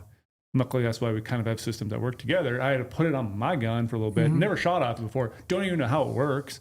I broke his bipod because I was trying to like pull something and move it around. Like I'm trying to figure out how to work it on the fly, and like literally broke something on his bipod because I'm just trying to utilize it. But like I didn't have the long legs that I needed to in that situation, and so it's like having it all right there. You need it. You have it until you need it. Whatever that saying is, and then you don't. What is it? You rather have it. And not need it. Exactly. You'd rather have it and not need it than need it and not have it. So I might not use those long legs a lot, but like I have them if I do. And that's what the cool thing is about it, and just built for a hunter. Did you use that this year? I haven't used it yet. That's only one. Yeah, it's only one in existence right now. I have like 10 prototypes. This is like the final version of everything changing on it. And I think yesterday was a really good example. It was really neat to see somebody who's never used it. We all shot with different configurations on the bipod, which was strange. Like we're doing the same shot, and like Livesay, it was really cool to see. Like he like one-handed, because it's all inverted legs. He like one-handed. We're shooting off a rock like this, and then like this one's like this. And Livesay is using one hand and just making these fine adjustments. And I'm like, dude, this is the best commercial I've ever seen. Right? Where I was like splayed way out, and like it was just, it really is like in my mind, I'm advertising it as, I'm not calling it the best bipod. What I'm advertising as is the most versatile bipod on the market. Yeah. Right? And like for hunting situations, which in turn is best though. Like it's a, let's get through a season, right? Let's get through a season, then I can say that, right? Yeah, like, I don't want to go and make that claim that all of a sudden people are pulling this clip and getting me. And people are going to roast me anyways, but like Tom Brady never steps onto a football field thinking I'm going to lose today. Never. I never designed a product. And who do you ever want in charge or making something or anything that does think that way? Right? It's like, it doesn't work. And I think you get that hate because, I mean, you're just going to get haters as there is. They just don't understand entrepreneurship, right? And there's certain people who are followers, some people who are leaders. And as a leader, you have to be able to cast that vision. Like yesterday, I did something stupid on the internet, but I have people working for me who are texting me. And I was like, when someone bashes my brand, I feel like a role to stand up for my brand. Absolutely. I feel like, and I actually called and apologized to my guys this morning, like, why? Why are you apologizing? That was awesome. It's like, yeah, but like that's awesome too. It's unbecoming of me to do that, right? But I grew up in a world where you punch a bully in the mouth. Me too. Right? Like I fought the varsity quarterback, got my ass beat. I wish you wouldn't. I wish you wouldn't have pulled it. I genuinely wish you wouldn't have. I subscribe to the Dana White playbook. Yeah. Like, just go forward. Who gives a shit? Stick up for your brand and go forward. I should have. I just pulled it down and that's it. And the other guy didn't pull his stuff down either. But exactly. He didn't pull his stuff down. He kept going. He kept going on it. So, but it was just whatever. Like I said, people will stand up for me as it is. But there's a little more to that. But you know, I'm passionate about it. I don't create anything to lose. And like, I'll guarantee you over the next couple of years, I might make a few changes to this. Like already, like this model here, the final version coming out has like dime-sized buttons right here. Yeah, things you're finding out. It was because a couple of guys from the NRL series came to me like, hey, dude, like, are you going to make adapters for this like this other brand does? I'm like, why not just make it on there? Like, seriously? I'm like, yeah. Because these other brands, you have to go buy like aftermarket buttons to put on there. Yeah. And I'm like, we'll just make that change right now. And now it just makes sense because I hear feedback, right? Like, you look at the LP panhead, hands down the best-selling panhead in the country. Like, an LP panhead, we sell sweet head. Thousands of them a month. It's just people love the head, right? Like, I always joke is like, GOHUNT's like my first and favorite, right? Like, I don't care what people say, like, GOHUNT's my first and favorite. Cody Nelson took a chance on me. Yeah. And I remember Cody telling me he's going to sell 100 panheads this year, and you guys sold like 2,000 your first year. And it was like, holy crap, this is real, right? And I could have never changed that panhead. But guys like Brady are putting articles out on how to keep it from coming loose. And right, so I've made 4 changes to that panhead since inception on a 4-ounce panhead that you would never know. Because I like how Elon Musk or, you know, like you buy what is sexy, right? SEXY. Like those cars, they just continually update. And and like that's how I do the Tricer stuff. So like that panhead now has a set screw on the base of it. Yeah. And it also has a hole going through it because Brady's like, dude, like this would be sweet. So I put a hole going through it, right? And then I changed because I was always using a pipe wrench. A pipe wrench on it. I'm like, like a rubber pipe wrench trying to tighten it down. Like there's got to be a better way to do it. Can you literally just put a hole through the post so I can stick a big Allen wrench through it and then take pliers and then tighten it down there so I know it's never going to move. And then you did it. Yeah. It's cool. It's cool because you use a pipe wrench, but other guys are using like a pair of channel locks and just marring it all up. You know what I mean? I'm trying to protect my babies. Brady does, when Brady messes with his gear, he definitely does it the right way, and that's a fact. Yeah, and people are cavemen in this industry, right? And I changed, there was a little clip on there that would pop off. I changed that design, and then I changed the knob this year to a 4-star because it was like having issues with it getting loose in the field. And those are just little things I didn't have to do. But I did it to make it better, to make it the best. And I think you have to be willing to, as a business owner, take constructive criticism for someone like Brady and someone I respect. For sure. Right? And be like, hey, how can I add that in there? Instead of being like, screw you, Brady, you're just an influencer. You don't know what you're talking about. Yeah, like, it's a niche use case or whatever. But it's like, and also the cool thing is it didn't take 3 years for you to do it. Happened instantly. Which was really cool to appreciate. Like, okay, you gave him feedback. You know, obviously feedback can be taken with a grain of salt. But like, oh, maybe I should look at this and do it, and then you're modifying things. Of feedback. And then like the button things right there, you're just, oh yeah, we can make this change right now, and you did it. Yeah. Like that's cool because you're trying to make the best solution for hunters. Yeah, being a good entrepreneur is having a vision, a loose vision. and then allowing other people to tighten it up from a lot of different perspectives. Yeah, Best way to go about it. I tell people all the time, like, oh, you must be a great engineer. I'm like, dude, I literally barely graduated high school, but I'm a visionary and I'm able to work with engineers and let them do it for me. Yeah. Like a good business owner, a good visionary is able to like be someone like you. Like I guarantee you, like no offense, like you're probably not out there writing data for like these apps. I wouldn't even know how. But you could say, I need this, and you I can can tell them facilitate I it. know what I want to see, and I Yeah. want to see it like this. And that's know? what a good leader is. A good leader is somebody who does everything. Like that's a micromanager. And a micromanager is only as good as what he can do. And you're never going to grow a business being that way. A good leader is a visionary and he can get his team around him and he gets people passionate. Like that's why we just hired on Alex Millward just came working for us this week. And then Mike Hearn came work for us this week. And those are two guys who are passionate about my brand. And you want that. Like you For come sure. here, like Brady and Trail are passionate about GOHUNT. And if you can get guys like that and you can, For sure. you can ignite a fire in them, the sky's the limit for GOHUNT. The sky's the limit for Tricer. You know what I mean? Absolutely. Well, then they become the visionaries. You know what I mean? Then they have a piece in all They take of it. ownership. Yeah. They it's take great. ownership of it.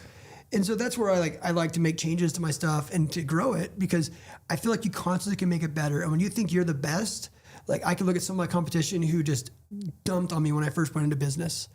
And I'm just like those guys, they probably regret anything they ever said about me now to this day because like they're stuck in their past. They're stuck in like we're the number one guy forever, and we're just gonna make them this way. And it's like, okay, well, hold my beer. Here we go. Yeah. You know what I mean? Yeah. It's like when you get stuck in thinking you're the best and there's no other way to do it. There's always a better way to do something. Yeah. Like there's a better way to make this bipod. Trust me. And in 5 years, it probably look different. But right now, this is the best I could do. And it took me 4 years to come up with this design to get it right. And it finally clicked this year. Like it clicked like last summer. Like I got a Hoyt bow, and a Hoyt bow has like a very similar, like they have the ghost sticks. As this only thing on the Hoyt bow, the only thing on this is from that is this right here. And I was like, oh my gosh, I can make it with that. And then like everything else came from together. that. Yeah, It just cool. clicked. And it was like the ghost sticks are literally just like 2 degrees. Like, you know, I love my Hoyt, by the way. Shout out Hoyt. That boat changed my life. But yeah, it's just you always want to try and make things better. You always want to try and grow. And you look at GOHUNT, and like we were joking earlier, you're like, oh, you're 2016. Somebody outside said, oh, it must have sucked back then. And it's like, it was different, but like it worked. It definitely wasn't as good, but I didn't think it sucked back then. I No, thought it was really I thought it good was for phenomenal. the time. Yeah, It was phenomenal. But it definitely wasn't as good as it is now. That's a fact. But you guys have changed, and you guys probably could have left it where it was and been fine. For sure. Like Easily. I could have just been like, hey, I'm going to make the ADLP and probably just retired and been like, I'm just going to make these the rest of my life. It's all I'm going to sell. Yeah, just That's those it. things only. Yeah. And then I'm like, no, I want to make things better. I want to innovate, right? And you get like, I get a lot of flack, like, oh, you copy this guy. And if you think innovation is copying, then we're going to be stuck in a world like the Middle East. Yes. Yeah. Like innovation is what drives us forward. Yeah. There's 60 rifle companies in this country, and no one's like, oh, you copied that rifle. It's like, no, man, it's what drives us forward, right? If we didn't start making, like, look how good factory rifles are now.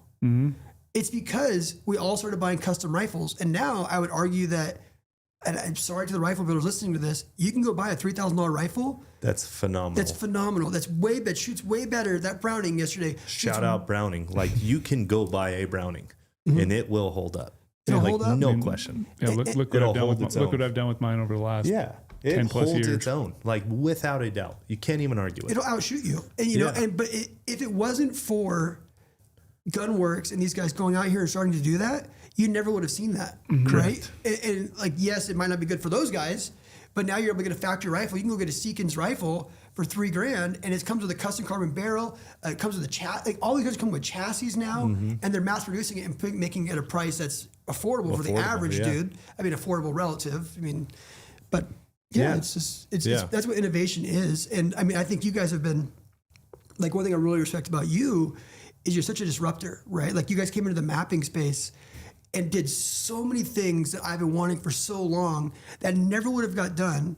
Yeah. And granted, everyone else is now doing it, but you forced that. It's that same Gunworks Browning example we just gave though. It's we force that, which is good for the consumer. When you have somebody coming in and disrupting all the people, you know, the fat cat's been sitting back doing the same thing they've done forever, being number one, making all this money. They're going to have to adapt as well, right? And it's good for the consumer.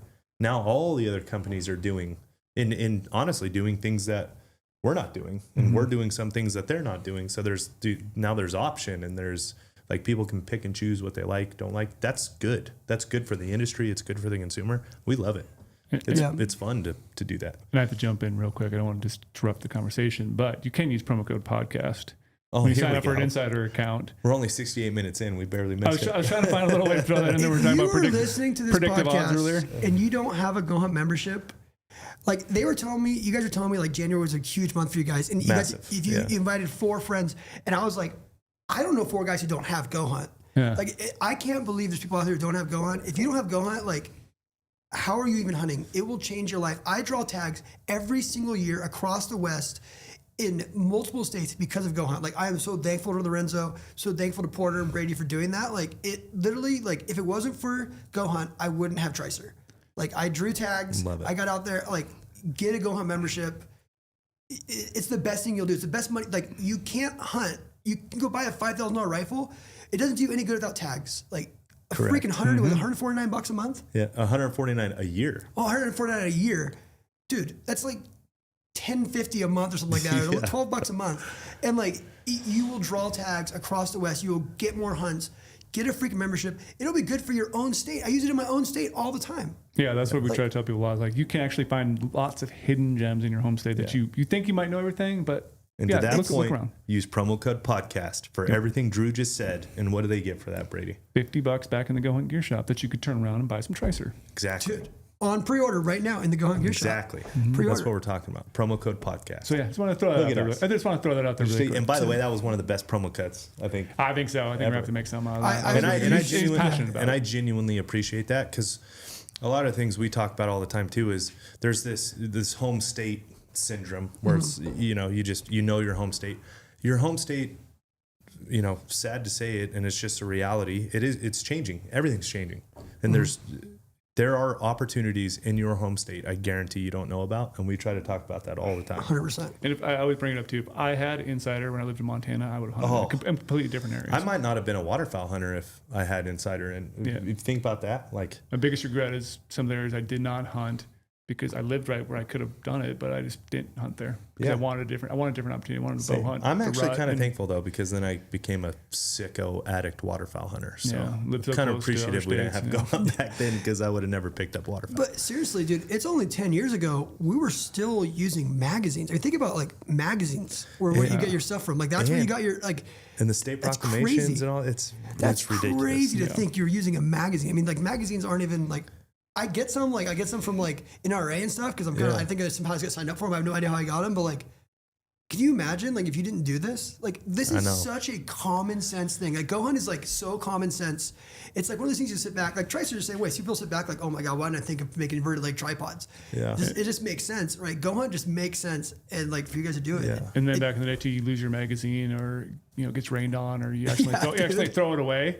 Like you're done. Yeah, and that's the only time of year they could make an impact on you was right then and there when we can research 24/7. And then to try to find like anything outside of the magazine because you found something in the magazine that you liked and you wanted to do some extra research on the outskirts, whatever it is you found that you liked, and then you pick up the state proclamations, and I can't even look at any of those anymore. Like it literally makes me feel gross to pick one of those up and try to find something the Excel in it. Spreadsheets. I'm just like, I can't do it. I can't look at this. Dude, like the Excel spreadsheets I would make, right? And then like having to do it. Brutal. Like, well, even now, like you guys have like Hunt Planner, right? Yeah. And you could do you can compare units and stuff. Like that stuff is money, right? That's stuff I've been doing for years. I used to have like books of stuff with when you use the original, like I was writing things down, and as you're trying to remember, like most of the time you're looking at it, it's like 11 o'clock at night. Your wife wants to go to bed, and you're just like, oh, I found it. Yeah, and then like if you don't write it down, like you're like, I can't remember what unit number that was because there's 300 units in Colorado. Yeah. Right now you can just like save it to Hunt Planner and like. That's what we were doing in the beginning. Is all of us were like, okay, how do you do it? How do you do it? I had my yellow notepad. He had his Excels, and everyone's like, okay, this is what we're doing. And then up to the engineering team to be like, okay, I can solve this, and then we started building it.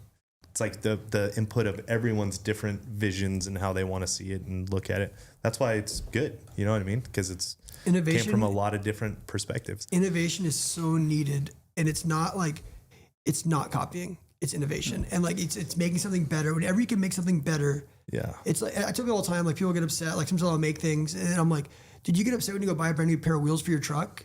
Bead lockers? Yeah. No, you don't. Like, it just makes it better. Like, it's because if someone's doing something this way and I change it a little bit and make some new designs to it, that's going to force that guy to make his stuff better or fail. Like my dad, ever since I was a kid, has always told me, don't be ashamed. No one has ever had 100% original idea. It's always came from something else. No one's ever had a 100% original idea. He's told me that ever since I was a kid. And it's like one of the things that sticks out in my head all the time. Like, don't be ashamed if you are taking something and making it better. That's what they did too. You know what I mean? Yeah. So it's just that that wheel that just keeps turning. At the end of the day, and this is kind of off brand a little bit, but like I'm just trying to make a living for my family. So screw everyone else. Like, you have to, at some point you have to say just like, screw it. Like, you're gonna get haters no matter what. And like, honestly, I think haters are kind of if you're not having haters, you're probably not doing something right. That's like, how I feel. And I genuinely I find so much entertainment, like genuine entertainment in it. I don't mind it. How you guys ruin the whole hunting industry? You guys in I'm not going to say that I like it, because I would be lying. I obviously don't like it, but I do find just genuine entertainment in what goes on and all this stuff. It's pretty fun to watch it happen. Some of the hate people get, like some of these guys, like they're gonna like Newberg, right?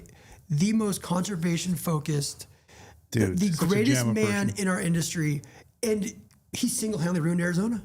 It was Randy Newberg's fault. He ruined Arizona. Just Randy from Newberg. His two videos he did. He ruined Arizona, and it's like the hate he gets. I'm just like, oh my gosh. But and he genuinely, like, to think about where we would be without Newberg, let alone all this other stuff. Like, he has done and been involved at a political level for so long on conservation. That guy he's a gem for the hunting industry. He's who you want to be like and who you should be like. Correct. Yep. And he was one of the guys when I first started hunting, because I didn't start big game hunting until 2014. I was a bird hunter.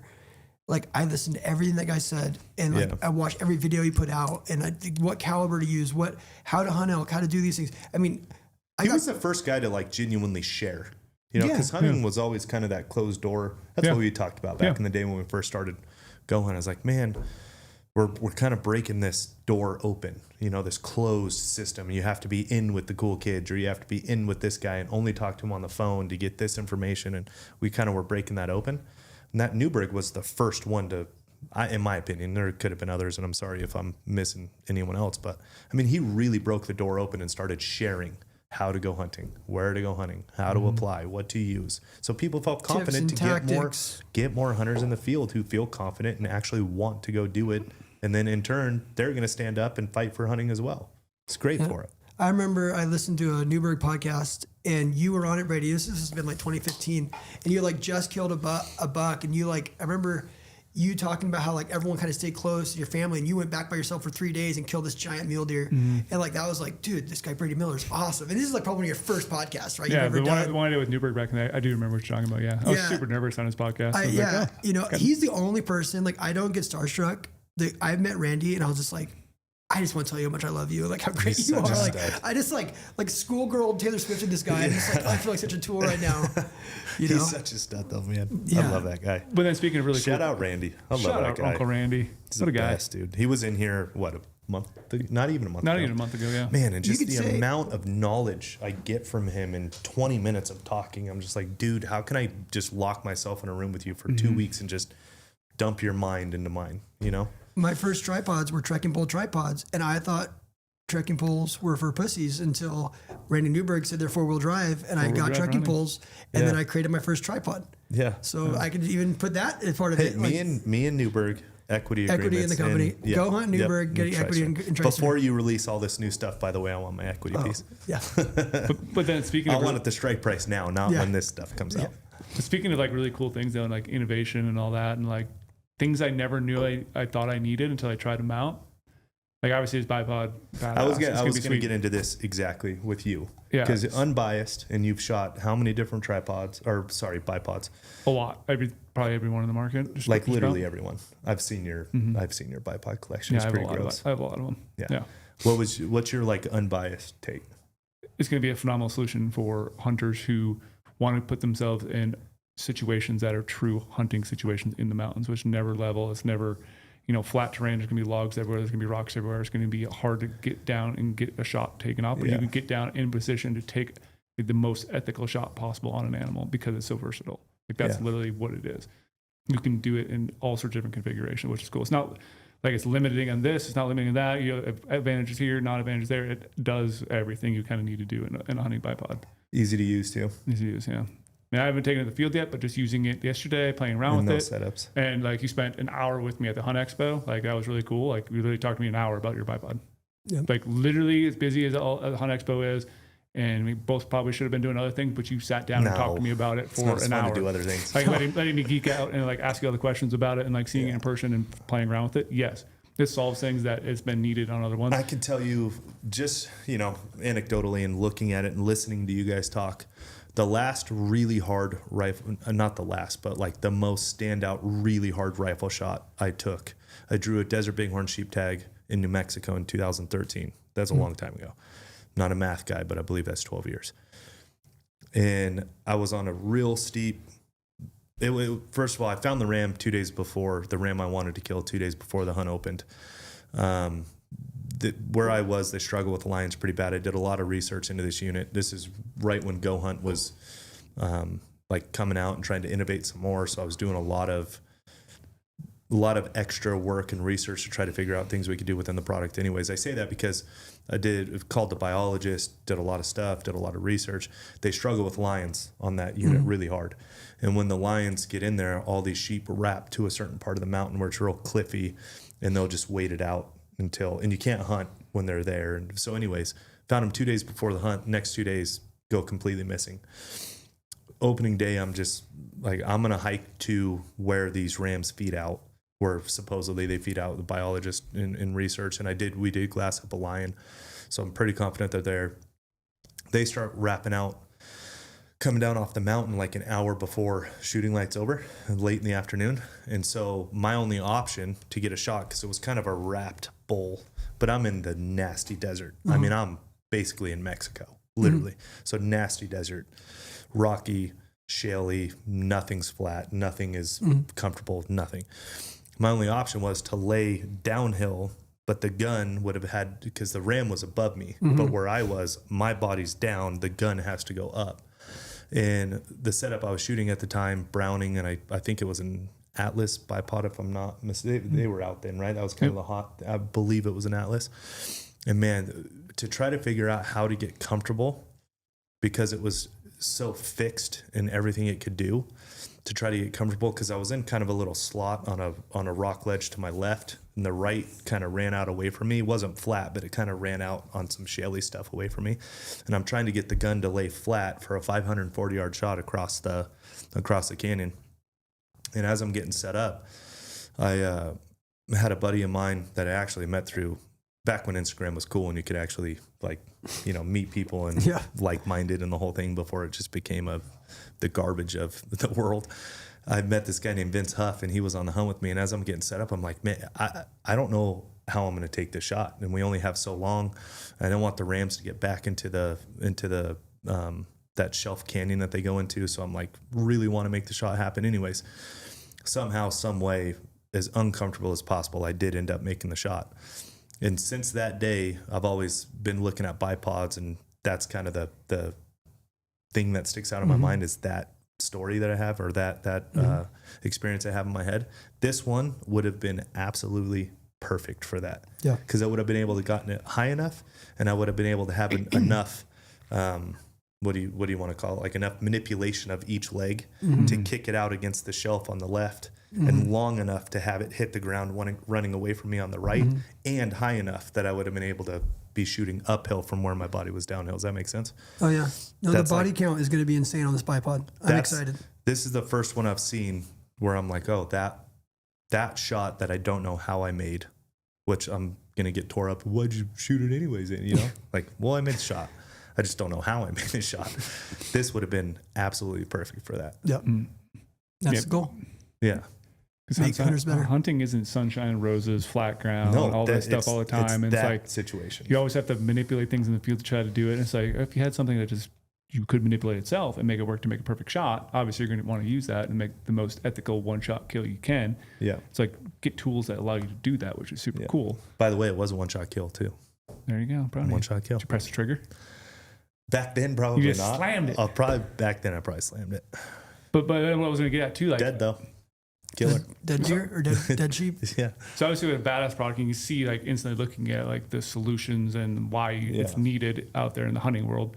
But there's other things that I never thought I actually needed until you brought them to market, like micro panning on while glassing. That on the JC or on the 360. That's like either one of those. Like that's a game changer. The micro pan. Have you seen the 360? No, I'm locked in the dark with you. I hear all this stuff from Brady. No. It's literally. I know a guy. If you text me, I can get you whatever you want. But literally sitting there using that tripod, I've used it on all my hunts, and to be able to have my spotter in there, and everyone knows you can like, oh, it's like panheads back in they were called like buttery smooth, and you could do all this stuff and move it. But you're always like taking your nose, you're always taking your nose and like slightly moving the tripod left or right a little bit. And you're trying to glass, and then like now with the micro adjust, I can sit there on a spotter. Because I love glassing on a spot. A lot of people don't do that, but I like to glass really far. I glass details, glass in shadows. And even if I do put my binos on there, if I put my Zulu 6s on there, I still can like micro adjust. But like being able to put that on there and look through it and micro adjust it and then go back again to like perfectly grid things out and to do it slow. Because I love doing it slow and I love doing it backwards what people do because everyone always, you read right to left. Or right or left to right. Sorry.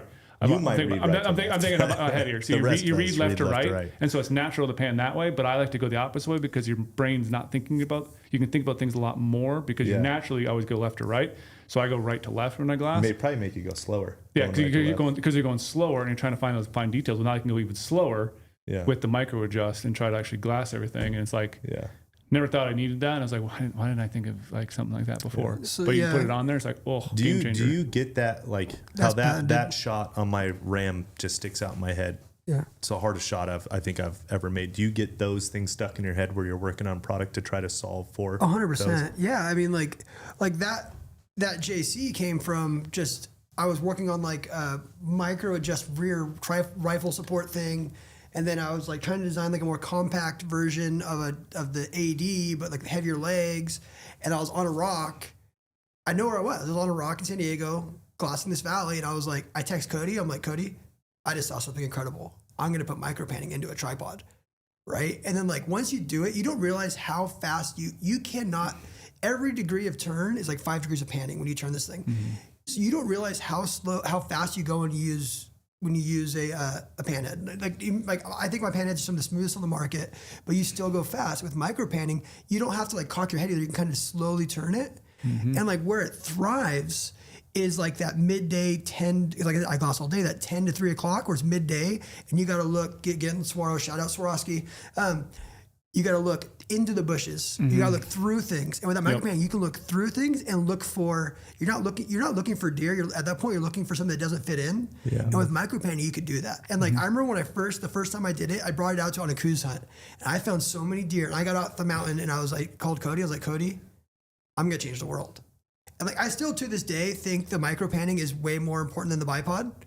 But it doesn't catch on because I don't think people appreciate glassing as much as maybe me or Brady. Well, Brady's whole thing, you can't kill what you don't find. Yeah, that's what I say. It makes glassing fun again. It really does. And so, again, back to like innovation, I made that tripod, $750. It comes with weights, has all the micro panning in there. It's expensive. Well, I decided to make that available for every tripod by making the 360. So for $150, you can buy this adapter that can go on either the top of your panhead or the bottom of your panhead and add micro panning to it. And my partners, obviously, are more money guys, right? Yeah. Like we got like visionaries and we got the porters, right? Of the world. So like my porters are like, you're going to kill the sales of the JC. I'm like, you can't look at it like that. Like this has to be available. Like we have to get this out to people. Yeah. Like if the JC dies, which it won't die. The JC is specifically built for I bought a BTX from you guys and then I built the BP Panda and the JC for it. Like I didn't go the opposite way. I didn't go buy BTX and try to figure out what tripod worked for it. I bought it and built something for it. Yeah. Right. So that JC is not going away. It's just might be too much tripod for someone maybe using binoculars only. Yeah. So with this 360 now, you can go get in your 15s and put it on top of any tripod, but preferably a Tricer. It looks better on there. Put it on top of your Tricer BC, which weighs 26 ounces. And now at 2 pounds, you have a fully micro panning tripod that adapts to any, we have an adapter big turn, any panhead. So say you want to run my tripod, my micro pan, you want to run a VA5. I make an adapter that you could put on there for $25 and turn it into Arca, called the Tricer AA, and you can put it on there. Like I don't want to fear like killing other products or being able to, well, then now they're like, well, now they're going to put 360s onto Sioux Race. I'm like, well, cool, good for them. At least they bought my product. Because once they use that, they're going to say like, wow. I should probably buy something else. I should buy something else. And that's pretty much, I mean, we have so many return customers. You guys see that here, right? Like Absolutely. People are very loyal to us because they know, I mean, like, dude, like we've sold 3,000 bipods on pre-order in the first like 2 weeks since Expo. Yeah. And that's on I've never bought something on pre-order in my life.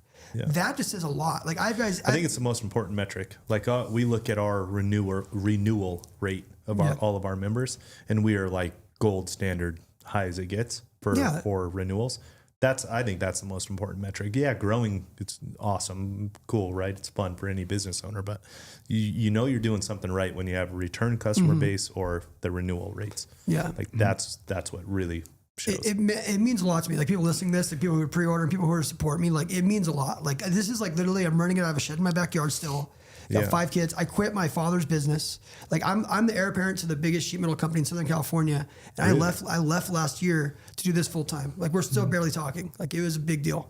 Yeah. Like I'm putting it all on the line to go do this. That's why I get so defensive of my company, and like to have the support that I have it, like to have these guys out there, like and like buying this stuff, it means the world to me. And I think that 360 is a game changer for glassing. I think it's like the next iteration of glassing that we need to get to until we get digital optics. Yep. So the next cool thing too, I don't know if maybe a lot of people don't realize if they have one of these or have the 360 or the JC, they can do it. But I use it a lot, digiscoping too. Mm-hmm. So literally you have an animal moving across the horizon, left to right or whatever. I can just micro adjust and I can follow it. So it's buttery smooth Instead video. Of me when I like go to move it and it's like, too far, come back. Yeah. Or you're out in the desert and you're shooting rifles and I want to get it perfectly in line because I always, record video, jump on my gun. I'm always shooting by myself. So I can just like micro pan it over, perfectly set center in the target. All right, I'm gonna jump on, press trigger, look over, micro adjust a different target. Like I can move it back and forth. It makes it super slick, especially when we're always out there, on hunts, trying to film and trying to do quality content. And yes, I have a camera guy doing it, but I can do a better job digiscoping too and make it smooth. When I have an animal moving, maybe we could use that iPhone footage of an animal walking across the landscape because I can just micro adjust it over as you're moving. Yeah, like when I find that neck band on a speckled belly goose and I can just micro pan it across while he's feeding and then go out and kill him the next day. Yeah. I wish you were using a crappier tripod yesterday so you could have not got my misses dialed in on my misses yesterday. Yeah, the 360 is really neat. It's a really unique product, and I'm excited to make it available for everybody to put onto any tripod out there. And the nice thing is, too, like, you can use micro adjust, but they can use your other fluid capabilities as well. You don't have to use micro adjust, but when it's there, I want to micro adjust it. You'd rather have it and not use it than need it and not have it. Yeah. Like I said, for me, in the mornings, my glassing style is kind of a little different. Like when I say mobile, like I'm mobile on and off. I'm speed glassing, and I'm moving a lot within a 50-yard circle, right? I'm moving, and then when I get to the middle of the day, I'll sit down and I'll slow way. It forces me to slow way down because like I'm a coos freak. I love fighting coos deer. Like there's something about like when you finally find a coos deer, it's like playing chess. You're just like, I got you. Yeah, you're not supposed to find them. You're not supposed to find them, dude. They're the only animal in the world that you can be looking at and then blink and then you can't see them and they're still standing right there. And like that micro painting allows you, like you're talking about an animal that will stand still. I've watched them like this year, stand still for 45 minutes. Yeah. Dead right? still. And you're glassing by hand. You cannot move. You cannot be as still as they can. But with the 360 and the micro painting, you could be that slow and that still. Yeah. And that's what I mentioned earlier too about switching up how you glass. Cause like, even though I messed it up at first, you read left to right, you can glass the opposite way because your brain does pick up more things and you go slower and that micro adjust. Being able to go from right to left in glass, like it allows me to pick up things even more. Actually, that makes a lot of sense to me. I'm going to try that because it literally this year. Actually, makes a lot of sense to me because so you're like typewritering it then? You're just so used to sweeping left to right. You sweep left to right all the time when you read, and so when you're glassing, you naturally go and you go too fast. If I were to flip that, I guarantee I would go slower. It's just not a natural movement for you to do at all. And my dad actually sent me a video. I think it was a sniper video or something like that, where these guys were actually trying to find humans. It was some military thing, and he's like, check this out. So look, all these guys are actually talking about glassing, trying to find humans, which are probably harder to find than animals because they're all trying to hide because you can kill each other. And they were talking about glassing from right to left to look for people because it slows your brain down. And it makes perfect sense in my mind. Like theoretically, I fully understand what you're saying. But then you add on micro panning with that as well, and you're like, okay, now I'm even slower going from right to left. Like I can pick up that, I can pick that tail flick, the little hook sitting on the ground, that horizontal shape of a body bedded down, like. Or like me, I can do a lot of the times too. Like I'll just put a little too much pressure and it'll jump. Yeah, and I'll like that's the word. take You it just skip back that. and I'll take it back to where I thought I was, but maybe I'm missing some of it, you know? So And keep going. a little glassing tip from this year for me that I changed up is I started doing like, you know, I have like when you go shooting a gun, like shooting shotguns, you kind of have this is your zone, right? Yep. Like whatever. 10 to 2. 10 to 2. I've been glassing 10 to 2 now rather than whole mountainsides because I find that if I do 10 to 2 zones, I could really get it. Because if I start, you know how you do like a whole mountain, all of a sudden like all of a sudden you see sky, then you kick down. Yeah. It's impossible to do. Like I used to do like the stretch neck all the way to my right and all the way to my left, and I'm like turned sideways and all contorted. I started doing like this like 10 to 2 zones, and it's been really beneficial. Like, hey, I'm going to glass just this valley rather than like I used to go like all the way around, like basically 180 degrees, and that's helped me find a lot more animals this year. It's kind of like zoning it, and then I'd rotate my body, then do the next zone, and you're a lot more comfortable because I think comfortable is a big part of it. Yeah. That's why when I waterfowl hunt, I like being on the right side so I can shoot 10 to 4. 10 to Get 4. a bigger shooting lane. Yeah. Get everything coming off the side. One more quick plug on the JC, which I was really funny. So obviously I was I'm not gonna say the state, but I was in your state recently hunting hogs, and it was a close shot, 66 yards. But I was set up on the JC tripod and literally waiting for my boar to move around. He's moving left to right, a bunch of other pigs in the way. I was micro panning to get the gun right on the exact spot I wanted to. Then I just locked that sucker as tight as I get. I'm like, you're toast. And then the pigs stepped I would away. have really appreciated that tripod on my antelope hunt last year. It's phenomenal. Like you can literally micro pan it to the kill spot. Probably should ask for one. And then locked it down. Like, he didn't move again. I'm like, I just touched it off. Dude, my antelope. It was so great being able to get the exact spot. Yeah, 66 yards close. I probably could have had a 6-inch window there to shoot. But just knowing that I put it right where I wanted to. Because pronghorn never stopped. And they were pre-rut, and he was with another buck, and it was just constant, like moving, and then it would jump, and I'm like trying to suck it back, waiting for the shot. It would have been nice to just smoothly follow. Yeah, and after you get used to it, you know exactly where it's at, or you have the 360, you know exactly where that micro is. It's like you know where it's at, so you're subconsciously just touching it. It takes a weekend. Get used to it. It does. It takes a weekend. It's new. Yeah, it's new. It's different. It's phenomenal. It's like, why hasn't this been around before? And why did I never think of it myself? And like all these glassing situations, like, move it too tight, gotta loosen it, gotta go back. Yeah. The thing about micro panning, that was never heard of until I created it, right? Like that's something that's like micro panning is something, that's a word I made it. I created, I made that up. Like it's like a freaking fake word. We made up filtering 2.0. Like Tricer's a fake word that I made up. We did make it like up. Tricer's I made that word up, right? Like it's a great word though. It really is. Do you know the story behind that? No. Tell me, It's please. I want to talk about our shooting tripod after this. Can we talk about I'll tell you about how we got our name. Go Hunt? Yeah. So I was I got the idea for Tricer on an elk hunt in like 2018. Then I was like, I didn't want to do anything with it. I came home and made the prototype and it worked for like some checkable tripods. My first tripods sucked. We didn't sell them. It was terrible. Lost a ton of money. Great learning curve. But anyways, I'm out at a coffee shop with my designer, who's my lead designer now. Like, did I say designer? I mean like brand director, like creative director. And he's like, what do you want to call it? And I'm like, I don't know, dude. Like, I need a stupid name like Kuyu, Sitka, Kafaru, like something like, and I don't want to have antlers. Like, I don't want antlers. Everyone has antlers. And I'm like, I don't know, Tricer. I was like, tripods, dinosaurs, Triceratops, Tricer, like that. I mean, within like 60 seconds, I carried the name Tricer and it's stuck. Really? So just like I was like, I didn't want to have deer antlers, and I wanted a unique name. Like I shouldn't say stupid. I said stupid though. Like I wanted a unique name like Kuyu because I wanted something that was like not like stands out. Yeah, when not somebody like says it, you know exactly like what it is. Muley Pod. I'm like, I don't want to be Muley Pod. Like, dude, and I wanted something short. Like GOHUNT's a short name. Yeah. You guys own that domain, right? GOHUNT.com. Yeah. Yeah. So how it started with us. So I went to school.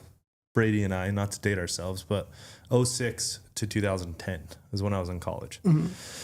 And you think about then, right? So I know I'm going to sound dumb, but just put yourself back in those days where everything was the word and .com, right? Everything back then was the word and .com, other than like Amazon and Google, which those were made up words, but like everything else was houses.com, or apartments.com. Expedia.com. So Expedia, that one stands out because it was a made up boom, name. Right? The .com era. And everything was about like, when it came to domain names, like back then there was equity in the name. It's the domain you had. Like people were squatting on domain names and selling them for.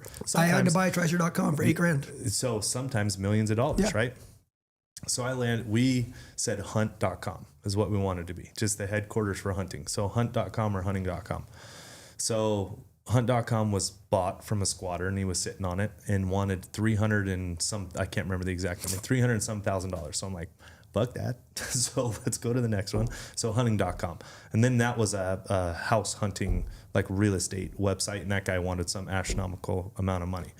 Well, then this is dumb too. I, feel dumb even thinking it, think I wouldn't do, but then it was like iHunt. So like iPhone, iPads, all that. Yeah. That was when 2006 to 2010. So don't roast me, because back then that was like a big deal. It's the I thing, right?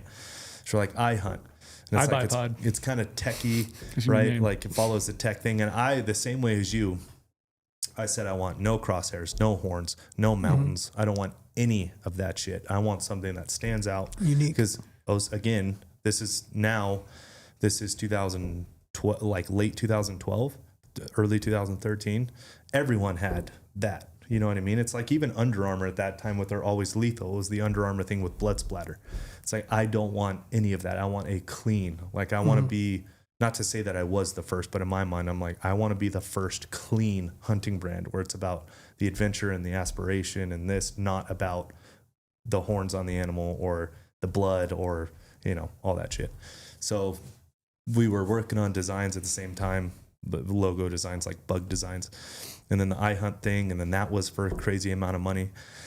And we're like, my dad actually said, what about a verb in front of it, like go hunting, go this, go, go fast. This is when go fast was big and all this stuff, because we were trying to make up a name during this whole process at the same time, like a Google, Amazon, Expedia. None of it sounded right to me. It just didn't sound right to have a made up name for like the actual act of hunting, because the actual act of hunting had a name, right? It's not like I was building a hard goods product that I could name whatever, and like that's what that is now. Hunting already had the name, so none of it sounded right. So anyways, my dad said, what about the verb? And we reached out to GOHUNT. We bought that for, I think, like, I can't remember, 10, 12, 15 grand, something like that. And we had to buy it, yeah. But then it became GOHUNT. And 2 days after that is when we were looking at all these bug designs.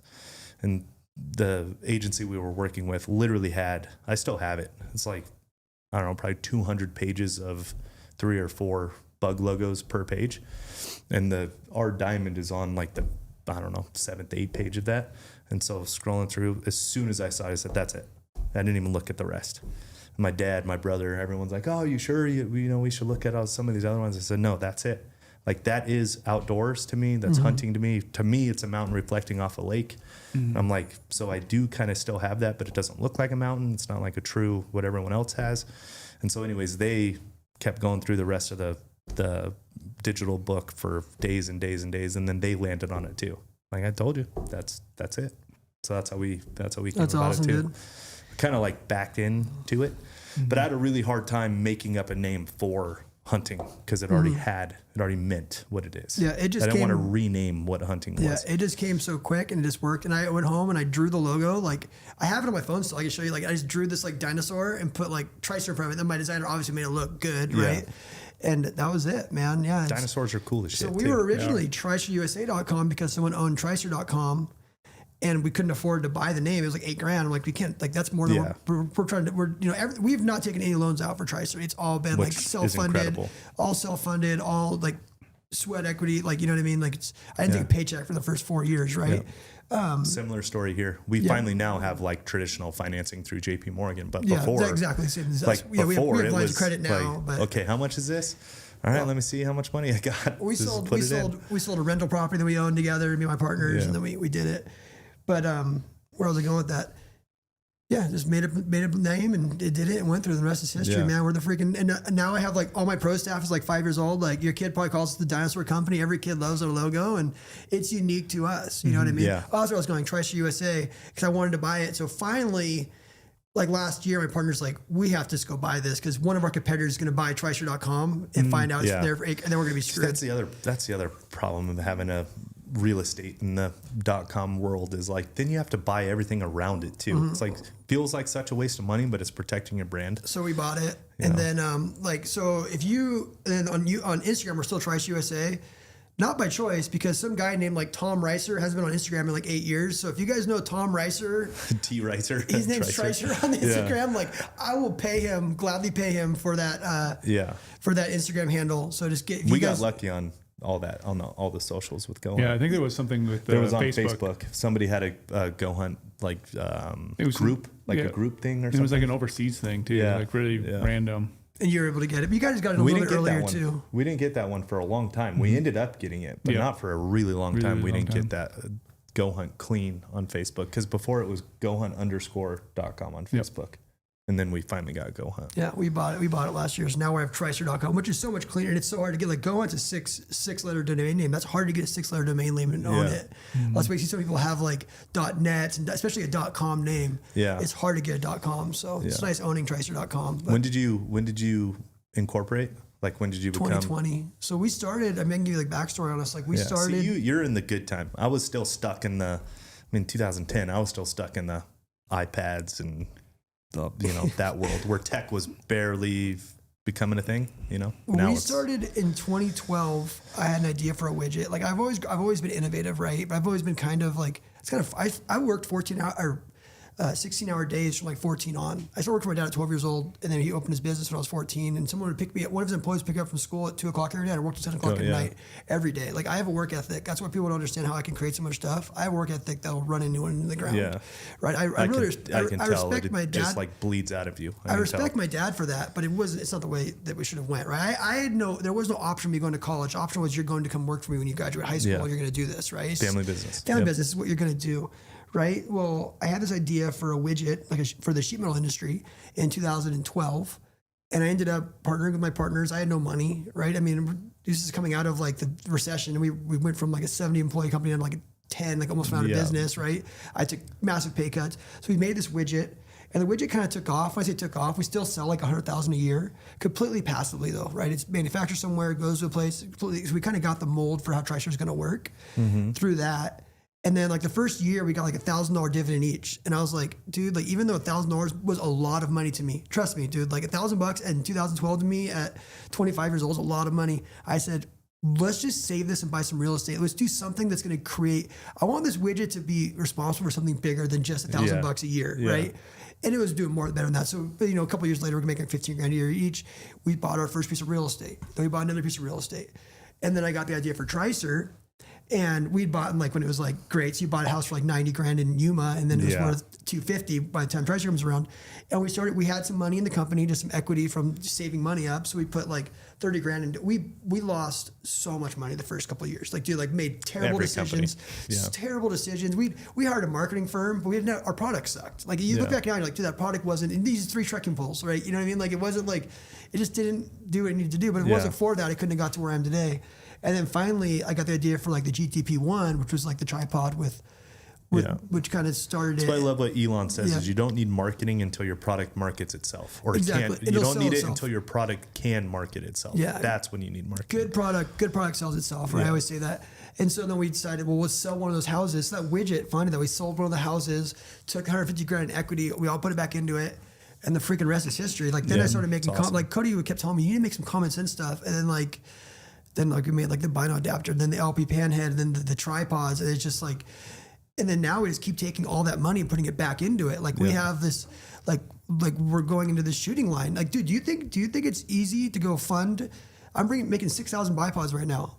I'm stressed to my gills, dude. Like we're maxing credit cards out every month. We're maxing out line of credit because like you just like it's a common misunderstanding about being a business owner. Yeah, you don't make any money until especially in growth, the end, especially in growth, right? Like you're putting everything back into it. We're looking at this bipod. We had a meeting last night. Like, do we have to loan the company money? We'll loan the company money. I'm being straight up, dude, because like you can't like we're selling so many of them. It's like it's a good problem to have, but it's stressful as hell. It's stressful. We've been in the same boat for a long time. It's like, it's a really common misconception about business owners.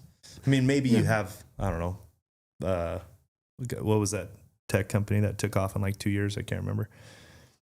Anyways, I mean, some do take off and you aren't like that, but 99% of companies is like, yeah, man, you don't make any money until the end. You're funding like growth. the end to end. You can't fund growth without giving it all up. Yeah. Like, you know what I mean? Like if I, like I said, I could have just stopped and like, oh, let's just take a bunch of equity or take dividends, but like you just keep putting it back into it. Well, it gets addicting too, where it's like, so okay, the addicting. company's this big. I could either pay myself or I could make the company. Oh, dude, let's put it all in Twice as red. big. I'm Yeah, like, let's go. I'm not a like risk adverse person. I'm like, let's freaking Me do too. this because like Same way.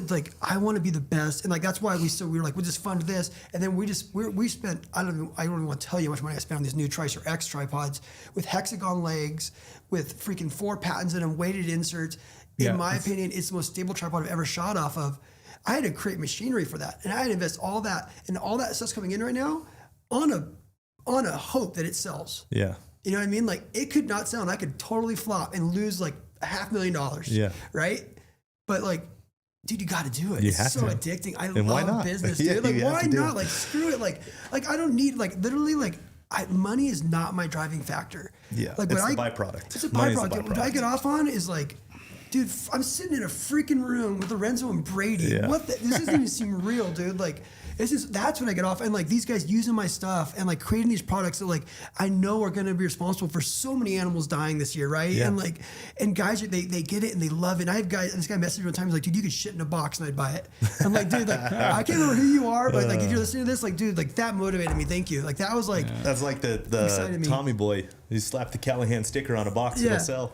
So it's just, dude, like it's addicting, and I love business, and I love growing it, and so yeah, now we have these. Yeah, I love the gamble of it. It's like It is sports betting It in its is. own way. But It's like I so hate. fun. You'll never see me put money into a slot machine, but man, I'll bet on Never. myself. Like, dude, I've lost so much money on like crypto and stocks, all this stuff. But you know who I don't lose money on is myself. Yeah. And dude, I'll bet on myself every day of the week Every day. and that's what I do. And I bet on myself, man. And like, if you're willing to support me, get alongside me, like I'm gonna freaking bring you up with me, Yep. and I'm gonna blow you up. And that's why I tell like I want to see GOHUNT sell 1 million bipods this year, because if you're making money, I'm making money. I want to see my influencers make money, because like it's this like thing that's just this growing, this brand. ship going one Dude, way. I want to be a vortex. I want to be in that same conversation. Like when you walk into a store, it's like, oh, that's Tricer. Like Yeah. I want, like you guys have that. You have the recognition, right? I don't think we do, and I could be biased of like I don't want that yet. I don't think we're deserving of it yet, and that could be my own shortcomings with that. But we always talk about, we want to be, how do you not have GOHUNT? That's how we want the conversation to go with us. Yeah. It's like, I if you're say it a all the hunter, time. how do you not have it? Like, you're not a real hunter then, because you're not trying. You know what I Yeah. mean? That's how we want to be talked about. And whether we are or not, I don't know. But in my mind, we're not. We're still going. Everything's still going back into the business. We're still changing the game. AI now is like making a lot of things really interesting for us. So now it's just another bet going forward, just as big as the first one when we started. Yeah, but that's roll how the we're dice, doing it. dude. Like literally, like I wear blue jeans and sneakers. Like I just need a truck Bro, in I my wear house. the same blue jeans every day. I don't need like we were joking last night, we were at dinner, like we're in Vegas, right? So it's like flashy, like Yeah. Lamborghini and stuff. I'm like, dude, I will never buy that truck. Like I have way more fun building a brand. Like my end goal is like a cabin with a wood fire stove on the side of a lake 100%. with like lanterns, dude. Like that's Yes, like and no one around. That's why I love hunting, dude. Like it doesn't matter if you have $100 million or you have $10. When you get out in the backcountry, all you Everyone's the same. have is a tent and a freaking backpack, Yep, and that's whatever you got it, on your dude. body. And that's all I need for the rest of my life is a freaking tent and a backpack, and I can go out there and do it. And if you want water, like, you got to go filter it. gotta go you want to filter kill it. an animal, you got to climb doesn't to matter the what top. money you have in it, and like that's where my joy comes from. My joy doesn't come from objects and stuff like Yeah. that, right? My joy comes from, obviously I'm a Christian, from ministries, and we didn't even get into my life. I'm a foster parent. I run a foster ministry and do all this stuff. But like my joy comes from God and from just like creating products that make people's lives better. Yeah. You know? And so going back to what we were saying, we created these Hexagon Leg tripods, and I'm already on like 2 more tripods after that, right? These are my shooting tripods. They have 1.5x carbon in them. They're Hexagon. Hexagon design is cool. When you even showed me yesterday about like how you, I don't shoot off the side. I don't do like NRL or anything like that, but like how it's not round, so the gun's not going to rotate over, and you got actually a flat surface to kind of shoot on. Like just Tripod making stuff support. like that. It's kind of cool. It's things that people don't have. And then we put the weights into it, which the weights came from my JC tripod that came out of a conversation I was having with Jay and Cody. The weight they were doing a things are podcast. cool. The weight makes it an anchor, right? And then we built everyone they use pull buttons on their tripods. I made a push button with an auto retraction, right? Because it seems faster. And I put an auto locking patent thing in there. Now I'm like, oh dang, like how can I take this technology of hexagon legs? Because it's like every tripod in this room has round legs on it. Why? Because everyone else uses round legs. No one's ever thought to make a hexagon leg. And I'm like, why? It's so much stronger. You have 6 ridges there making it stronger. And I can't explain to you why it's stronger. I can just tell you that it's freaking stronger. So triangle is stronger than a circle. Redneck engineering, I'm telling you it's stronger. And it's like now I'm like, I want to create really high-end glassing tripods this year with that technology. And I want to create lighter, smaller shooting tripods with that technology for the guys that want to run no center columns, right? It's just, everything's an evolution. Yeah. Right. And it's just like, and that's what's addicting to me is like, once I'm done with something, it's like, how can I take that? And everything works off itself. Like you look at this lock right here, and that came from me designing the DZ. I designed DZ and I wanted to have a quick lock on it. Right, my DZ panhead, D's nuts, and then and so then I took that DZ and then I created I used that same technology and I put it into our Tricer Go, and then I took it and I put it into our Bipod, and then I was like, oh, we can put that into our pick rail, and like it just everything just like once you create one thing, it just snowballs, and like that's innovation, right? Innovate on my top of my innovation, and like I think once you lose that, that's my fear. Is once you lose like, oh, I'm happy with GOHUNT, let's stop. Yeah, like so, that's where you lose. That's when you're done. That's when you go right off into the sunset. If you ever lose that, it's even like we mentioned briefly the weights that you can put in the JC, and obviously your shooting ones too. Like even when I heard about that, I was like, oh, okay, weights, sure, maybe we'll make it heavier, but like you can see how much you can configure those weights. Like that's the cool thing. Like you can have the spike feet kind of sticking out, put it back on together. You showed me on the competition ones. It's 3 weights. 3 weights. You can actually customize the weight if you want to. You can pull it apart, put it back together. Yeah, and that's awesome.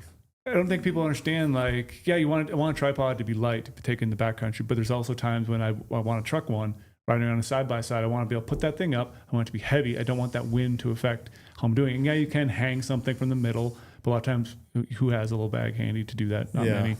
But having the weights there, it's just like, it's a super cool thing. I can put them in there. Like we shot yesterday, and like I had all the weights in there. You have in the center column too, so that actually adds a good amount of stability to it. It's like that thinking hasn't been seen before in the tripod game, especially for hunters. And you're adding things that like you don't know you need it until you actually have it out in the field. And you're like, dang, that's cool. Like I sometimes keep my center column weight in. Yeah. I take the lower leg ones out, but I keep my center collar one in the JC because there's a little bit of stability right in the center. It's going to have when I have a 115 spotter BTX setup on there. It's like it just adds a little bit of weight. Sure, I have to pack it around, but I like that little stability part of it. Just like thinking about that. And maybe I can tell you, I'll tell you some things too. I'm looking at a bipod right now. Like you can make a bipod a little bit more stable for people who want to shoot, not maybe hunting backpack where like I want to take an antelope on. I'm going to be shooting maybe 600-700 yards at an antelope.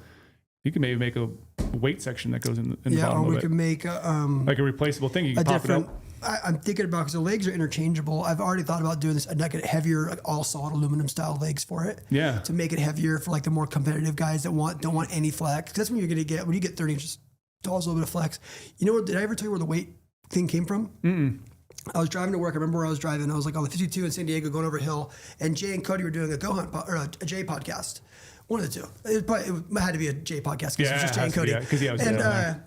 And they were talking about like weight of tripods, and they're like, dude, it just sucks. Like, I want to bring a carbon tripod, but like I have to bring an aluminum one because it's heavier and I need that stability. Yeah, so you have to have two. I need the stability. I have to have two, and it's like, and then it's loud and clinky, and I was like, holy crap.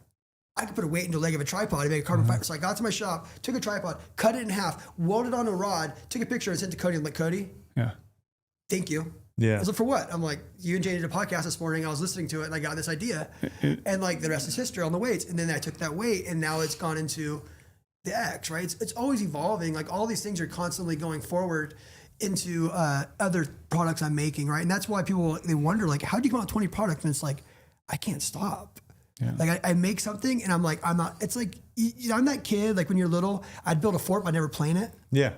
Then you'd rebuild it. You know what I mean? Like I love building a hot rod or building a boat, but I hate driving it, right? Like I want to do the next thing, right? Like I love the idea of building something, but then it's like next. It's like that's what gets me excited. You know what I mean? Like it's just and that's why I love guys like Cody Nelson. Like just even though he's not thinking an exact thing at that moment, but he's saying an idea, you hearing it, you're hearing Jay talk about a problem you have, you might experience a problem, Lorenzo experienced a problem, I experienced a problem, and you go and innovate, how can we solve this problem, and putting something in a product to make it 10 times better. Like that's cool. Can I just say, like, shout out to Cody Nelson. The nicest human in the world. Like, best my person. products He's the best. sucked in the beginning. Like, they weren't good. And Cody has like had my cell phone number since the beginning. And that guy will call me almost every week just to see how I'm doing and just to talk to me. And like, he's a mentor to me. He's somebody who I love, who like, anyone ever says a bad thing about Cody Nelson, I'll fight him. Me like, too. Dude, like that guy is like That's how I feel. the most genuine dude. And he has done so much for me just for believing in me. Like, if so many people did, like, it's easy to have friends when you're on top, right? But when you're coming up and everyone just won't return your phone calls, like, that guy returned my phone calls and he didn't have to do it. He's the busiest dude in the world. Like, shout out to Cody and GOHUNT. Like, dude, that guy, I think maybe because he gives everyone, he treats everyone the same. Like, you could be calling up looking for a pair of Vortex Diamondbacks or a freaking pair of a BTX, and Cody's going to give you the same level of effort. Same level of effort to sell you those Diamondbacks because he knows that's where you're at. You know, you're probably talking to some Vipers by the time you're done with the phone call. But he's going to give you the time, and Dude, he's going to give you all of himself, and whatever having, it is. Like, having that, like, dude, my dad doesn't even know anything about Tricer. Yeah. My dad knows nothing about it. Like, he is, like, my father-in-law is so proud of me. My dad is angry about Tricer, he's pissed off. I should be running his company right now, and I'm not. Like, dude, having, like, adult, like, honestly, I'm almost 40 years old, but having guys like Jay or Cody who are willing to, like, come alongside of me. And, like, Jay texted me yesterday. He's like, hey, dude, what's up with that post, bro? You're better than that. And, like, I was like, I'm sorry. Like, having those guys in my life that'll actually, like, have that, like, fatherly role, mentor role in my life, it means a lot. And, like, and Cody's been a big part of Tricer just for, like, See, that's why you need those guys and not me, because I would have told you to keep going. I know. Like, let's go. I know. Let's go. Well, but it's like, but having someone like, even though Cody's not drawing panheads for me, but having someone I could talk to and bounce things off of and to give me the time of day, it means a lot to me. And to give me the little feedback, because he's been doing it for so long. Like, I say it all the time, like I know me and outdoorsmen have had our differences, but dude, like, I stand on their shoulders. Like, those guys innovated glassing, and I'm just trying to take their stuff to the next level. That's all it is. Like, they make great stuff, and they've made great stuff. If it wasn't for them, I wouldn't be here. If it wasn't for guys like Cody, like, using like some crappy tripod they got to swap me in the 90s, like, I wouldn't be here today, right? And to get their, like, they've been around the block, and to get that feedback from them, it's invaluable. Like, you can't think you know everything. And his level of dedication to people is unmatched in this world. Like, yeah, he has a family, he has a life, all that. But if I drive through that area, he's always, if he hears about it, he's like, why aren't you staying at my house? And I've stayed at his house First now, one to tell you. probably like 3 or 4 times. He's opened his house up to me. I crashed on his bed for a little bit, then drive the next day. And the coolest thing is every time I've gone to his house, it's always late in the evening, like, 8:30 at night. He is like, he says, oh, come in. And he's like, oh, by the way, I'm on the phone. He's texting me. He's talking to a customer at 8:30 at night, talking about glassing setups and like giving him suggestions. And I'm like, you're still working, Cody? He's like, yeah, this guy was busy all day. I didn't have time to call me during the workday. I told him, gave him my cell phone number, like he gives his cell phone number to everyone. Personal cell phone. Personal cell phone number. Which and is he's crazy. talking about glassing setups and tripods in the evening, sitting on his kitchen table. Like, that's the level of dedication that he has and passion for it. And that's why, like, you leaning on Cody and Cody leaning on you guys. Like, that's what's cool about that the hunting alone world. is why I will only buy optics from GOHUNT. Yeah, Because, appreciate like, that. I mean, obviously I have a relation with you guys, but, like, dude, like, it's just, you're going to get a level of care that you're not going to get at a sporting goods store. Yeah, And you're going to get somebody who knows way too much. Cody Nelson, you know way too much about optics. Sometimes it's annoying. he really does. Like, you're It's just like, crazy. which one do I want, Cody? Yeah. And let me tell you what, he gets into it. But he's so knowledgeable, dude. Like, he just, like how... No, I don't want to say that out loud. Like, you guys are very blessed to have him here at GOHUNT. Let's put it that Absolutely. way. Like, having No him at question. GOHUNT, like, that guy is the greatest salesman, the greatest advocate for this brand. And I don't want to say he's single-handedly blown up your optics, but I mean, No, he's he a did. big part of it, dude. No, he Like, did. he's- I have no he's- issue saying that. He did. he's 100%. awesome. And it's not because you guys sell better optics.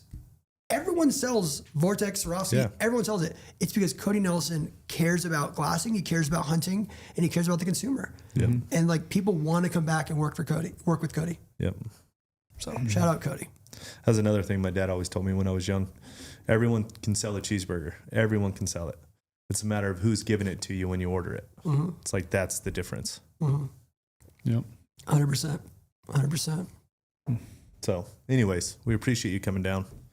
This is a fun It was one. great. Or up for you, I guess. Yeah, would be. crossed. Most people we say come down. Yeah. You're one of the very few we say come up. Especially spending a couple days going on the cross. desert, getting dusty, dirty, and ton of we products. Need to AI that shoot though, to like make it look like an impact. Every single one. Every single time. Just use Livesay shots with my trigger pull and it'll be good.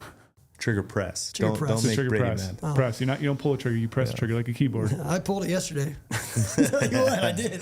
Maybe you should check if that trigger's bent and how hard you're pulling it. Yeah. Probably is. Anyways, we appreciate it. Thanks, guys. We'll see you next time.